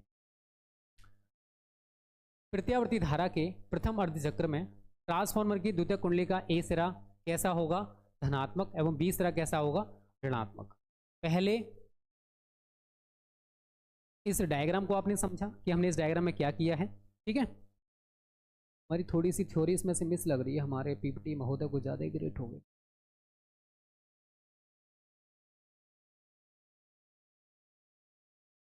थोड़ा सा इसमें से मिस्टेक कर दिया, चलिए कोई दिक्कत नहीं, हो जाता, बड़े बड़े शहरों में छोटी छोटी बातें होती रहती। तो अगर हम पीएन संधि डायोड को अर्ध तरंग दिष्टकारी के रूप में यूज करना चाहते हैं, प्रयुक्त करना चाहते हैं, तो इसके लिए हम क्या करना पड़ेगा? प्रत्यावर्ती जो सिग्नल है उसको ट्रांसफार्मर की प्राथमिक कुंडली को देना पड़ेगा। जिस प्रत्यावर्ती सिग्नल को आप चेंज करना चाहते हो, परिवर्तित करना चाहते हो, उसको ट्रांसफार्मर की प्राथमिक कुंडली को देंगे। ठीक है, दे दिया। द्वितीय कुंडली, ये हमारी सेकेंडरी कॉइल है। द्वितीय कुंडली का जो ए सिरा है संधि डायोड के पी टाइप क्रिस्टल से, तथा जो बी सिरा है इसको बाह्य प्रतिरोध आर से जोड़ते हुए एन टाइप क्रिस्टल से जोड़ देते हैं। मैं पहले जो हमने डायग्राम में किया है वो थोड़ा सा हमको थ्योरी में बता देना है कि हम आखिर इसमें क्या कर रहे हैं। इतना बता दोगे सभी बच्चे? बताइए, बता दोगे ना सभी? बस इतना सा बता दो। थोड़ी सी थ्योरी हमारे जो पीपीटी महोदय हैं उन्होंने लिखना भूल गए हैं। जिस प्रत्यावर्ती एसी सिग्नल को आप परिवर्तित करना चाहते हो उसको ट्रांसफार्मर की प्राथमिक कुंडली को देंगे। द्वितीय कुंडली का जो ए सिरा है उसको पीएन संधि डायोड के पी टाइप क्रिस्टल से, और बी सिरे को बाह्य प्रतिरोध आर से जोड़ते हुए एन टाइप क्रिस्टल से जोड़ देंगे। इतना सा आपको काम करना है सबसे पहले। फिर प्रत्यावर्ती धारा के प्रथम अर्धचक्र में, ये प्रत्यावर्ती धारा का यहां से यहां तक है पहला अर्धचक्र। ठीक है, यहां से यहां तक। तो प्रत्यावर्ती धारा के प्रथम अर्धचक्र में क्या होगा? द्वितीय कुंडली का जो ए सिरा है, ये जो ए सिरा है ये होगा धनात्मक, और जो बी सिरा है ये होगा ऋणात्मक। जब प्रत्यावर्ती धारा का पहला हाफ साइकिल है तब की बात है। तो प्रत्यावर्ती धारा के प्रथम अर्धचक्र में जो द्वितीय कुंडली का ए सिरा है ये पॉजिटिव होने वाला है, और बी सिरा आपका नेगेटिव होने वाला है। अगर ये पॉजिटिव है तो पी टाइप क्रिस्टल पॉजिटिव से जुड़ा हुआ है, और ये बाह्य प्रतिरोध से जुड़ा हुआ है एन टाइप क्रिस्टल, तो ये किससे जुड़ा हुआ? नेगेटिव से। थोड़ा सा अगर आप दिमाग यूज करोगे, जो भगवान ने नहीं दे रखा है फिर भी यूज करो, कि अगर पी टाइप क्रिस्टल पॉजिटिव से है और एन टाइप क्रिस्टल नेगेटिव से जुड़ा हुआ है, तो ये कंडीशन हमारी कौन सी कहलाती है? अग्र अभिनत वाली। अभी मैंने कुछ देर पहले ही यही समझाया है कि अगर हम पी टाइप क्रिस्टल को बैटरी की धन प्लेट से और एन टाइप क्रिस्टल को बैटरी की ऋण प्लेट से जोड़ा, और यहाँ पर भी वही कंडीशन बन रही है, पी टाइप क्रिस्टल को हमने ये क्या है, पॉजिटिव से है तो पी टाइप क्रिस्टल जुड़ा हुआ है, एन टाइप नेगेटिव से जुड़ा हुआ है, तो ये हो जाएगा हमारा अग्र अभिनत। और अगर हमारा पीएन संधि डायोड अग्र अभिनत है तो हमें बाह्य प्रतिरोध में धारा मिलेगी, तो हमें पहला स्पंद ऐसे करके प्राप्त हो जाएगा। आगे की कहानी सुनिए। ये हमारी प्रत्यावर्ती धारा ऐसे करके चल रही है, ठीक है, कहानी तभी समझ में आएगी। पहला अर्ध चक्र की बात हो गई, ठीक है, क्योंकि ऊपर साइड पॉजिटिव होता है, नीचे साइड नेगेटिव। दूसरे अर्ध चक्र में, ये नीचे के साइड दूसरा अर्ध चक्र है, दूसरे अर्ध चक्र में उल्टा कर दो। प्रत्यावर्ती धारा के दूसरे अर्ध चक्र में जो द्वितीय कुंडली का ए सिरा है, अब ये आपका ऋणात्मक हो जाएगा, और जो बी सिरा है ये आपका धनात्मक हो जाएगा। अब पी टाइप क्रिस्टल किससे जुड़ा हुआ है, नेगेटिव से, और एन टाइप क्रिस्टल किससे जुड़ा हुआ है, पॉजिटिव से। तो मैं क्या बोलूँगा कि अब हमारा पीएन संधि डायोड कैसा होगा बच्चों, उत्क्रम अभिनत हो। थोड़ा सा बस दिमाग लगा लीजिए अग्र अभिनत और उत्क्रम अभिनत में, फिर आप इजीली इसको बना सकते। पीएन संधि डायोड कैसा होगा, उत्क्रम अभिनत। और अगर हमारा पीएन संधि डायोड उत्क्रम अभिनत है तो हमें बाह्य प्रतिरोध में कोई भी धारा प्राप्त नहीं होगी। अर्थात यहां पर आप देख सकते हो ये स्पंद एकदम खाली हो गया, तो हमें इसके अकॉर्डिंग पहले धारा मिली, बट अब धारा प्राप्त नहीं होने वाली क्योंकि उत्क्रम अभिनत है। तो ये स्पंद आपका खाली हो गया। फिर आगे जाके ऊपर की साइड फिर से अर्धचक्र बनेगा, तो फिर से हमें धारा प्राप्त हो जाएगी, फिर प्राप्त नहीं होगी। ऐसे करके हमने बोला है ना अर्ध तरंग, ये जो डायग्राम हमारा थोड़ा सा मिस बना हुआ है, आप इसको करेक्ट कर लेना। ऐसे करके आप लोग डैश कर लेना सभी लोग, ठीक है। प्रत्येक अर्ध चक्र के लिए मैं अलग अलग यहां पर शो करूंगा, दिखाऊंगा। ऐसे करके आप लोग बना लीजिए सभी। तो ये जो कंडीशन है ऊपर वाली, ये दिष्ट करंट से पूर्व की है। तो जो ऊपर ऊपर के साइकिल होंगे वहां पर हमें दिष्ट धारा मिलेगी, ये मिली, फिर दोबारा यहां पर नहीं मिलने वाली क्योंकि ये उत्क्रम अभिनत वाली आएगी, फिर हमें प्राप्त हो जाएगी, फिर यहां पर नहीं मिलेगी, फिर प्राप्त हो जाएगी। सेम स्पंद होंगे, सेम, यहाँ पर बड़े छोटे नहीं बनाने, एकदम सेम बनेंगे। मेरे पास पैमाना नहीं है तो मैं सेम नहीं बना पा रहा हूँ। फिर से धारा प्राप्त नहीं होगी, फिर से आपको प्राप्त हो जाएगी, फिर से प्राप्त नहीं होगी, फिर से प्राप्त हो जाएगी। तो यहाँ पर जो हमें डीसी मिल रही है, मिली फिर नहीं मिली, फिर मिली फिर नहीं मिली, फिर मिली फिर नहीं मिली, फिर मिली फिर नहीं मिलेगी। मतलब दिष्ट धारा में प्राप्त तो हो रही है बट रुक रुक कर मिल रही है।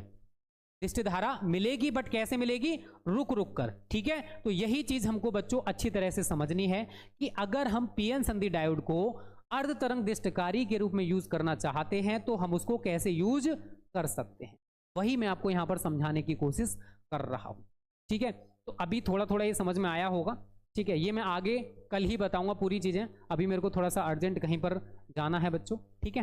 तो आप आज क्या समझोगे, एक तो ये समझ लो, ठीक है। ये अर्ध तरंग और पूर्ण तरंग हम लोग कल डिस्कस करेंगे, और इसके साथ साथ और भी डेरिवेशंस मैं आपको कल पढ़ाने वाला हूं, शाम को ही, टेंशन मत लेना। इनकी तैयारी आप कर लेना जितने मैंने आज आपको पढ़ा दिए हैं। इसमें लगभग 80% बच्चों को डाउट होगा, मुझे पता है, कोई दिक्कत नहीं है, कल इनको सारा खत्म कर देंगे। बट आज जो मैंने आपको कहानी बताई थोड़ा, अरे सॉरी, यहाँ पर लिखी हुई है हमारी कहानी, हम थोड़ा आगे पहुंच गए थे, ठीक है, कोई दिक्कत नहीं है। पीपीटी महोदय से गलती नहीं हुई है, वो पहले लिख चुके हैं, बस इतना सा हुआ है, ठीक है बच्चों। पहले आप ये थोड़ा सा बेसिक क्लियर कर लेना, ये सारी चीजें, फिर हम इसको कल सारा का सारा डिस्कस करेंगे, अर्ध तरंग और इसका पूर्ण तरंग, और इसके साथ साथ और भी आगे के डेरिवेशंस, ठीक है बच्चों।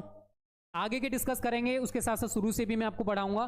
बट सबसे पहले वीडियो को लाइक करो, शेयर करो, और चैनल को सब्सक्राइब सभी बच्चे कर लो अगर चाहते हो 2023 में अच्छा स्कोर करना। तो कल सुबह में आपको पता है सुबह 10 बजे आपका इंग्लिश का महासंग्राम क्लास, महातांडव क्लास है, सुबह 10 बजे सभी बच्चे ज्वाइन कर लेना। और कल आपको कुछ इंपॉर्टेंट प्रीमियर वीडियो भी मिलेंगे, सुबह 6 बजे मिलेगी और एक सुबह 8 बजे मिलेगी। वो प्रीमियर वीडियो भी बहुत ज़्यादा इंपॉर्टेंट है आप सभी के लिए, 10-10, 15-15 नंबर की वो क्लासेज हैं, उनको भी आप सभी को जरूर देखना है। कल का मेरे को टारगेट भाई अगर कंप्लीट कराओगे तभी मैं क्लास लेने वाला हूँ। कल मुझे कम से कम 550 प्लस बच्चे लाइव चाहिए सेशन में। डेरिवेशन का क्लास है, इंपॉर्टेंट क्लास है, आप लोग जानते हो कितना इंपॉर्टेंट है, ठीक है बच्चों। तो ये आज आपको ये डिस्कस कर लेना, थोड़ा थोड़ा समझ लेना है, तभी मैं आपको पीएन संधि डायोड, क्योंकि अभी थोड़ा थोड़ा कम समझ में आ रहा होगा, अग्र अभिनत, उत्क्रम अभिनत, अग्र अभिनत, ये कल जब आपका कॉन्सेप्ट क्लियर हो जाएगा तो ये सारी चीज़ें कल आपको बहुत अच्छे से समझ में आ जाएंगी, ठीक है बच्चों। तो ये सेशन आपको कैसा लगा आप लोगों को कमेंट करके बताना है। अच्छा लगा करे तो वीडियो को लाइक किया करो, शेयर किया करो, और जो भी बच्चे चैनल पर नए हैं सब्सक्राइब कर लो। और जो बच्चे पीडीएफ पाना चाहते हो भाई, आप सभी के लिए बहुत अच्छी चीज़ है कि 99 रुपीज़ में all important question with solution, practice set, model paper, previous paper सब कुछ दिया जा रहा है। कहाँ पर मिलेगा, स्मार्ट स्टडी क्लासेस प्रो में। तो जो बच्चे कंप्लीट स्टडी मटेरियल पाना चाहते हैं, ये फ्री पीडीएफ मान के चलिए भाई, इतने कम में तो आपको नहीं मिलने वाला, बट हमने कर दिया है क्योंकि हम चाहते हैं हर बच्चे का भला हो। इसमें आप लोग डाउनलोड कर लो, रजिस्ट्रेशन कर लो, फिर इसमें पेड कोर्स में जाना। पेड कोर्स में जाने के बाद आप लोग तांडव बैच एक दिख जाएगा, तांडव बैच पे जैसे आप क्लिक करोगे आपको वहां पर बाय नाउ का ऑप्शन आ जाएगा और फी आपको दिखेगी जस्ट 99 रुपीज। तो एप्लीकेशन में पे करके ज्वाइन कर लो। नंबर पर मैसेज मत करना, कॉल करना चाहते हो सर कैसे ज्वाइन करना है तो आप इस नंबर पर कॉन्टैक्ट कर सकते हो। ठीक है बच्चों, टाटा बाय बाय।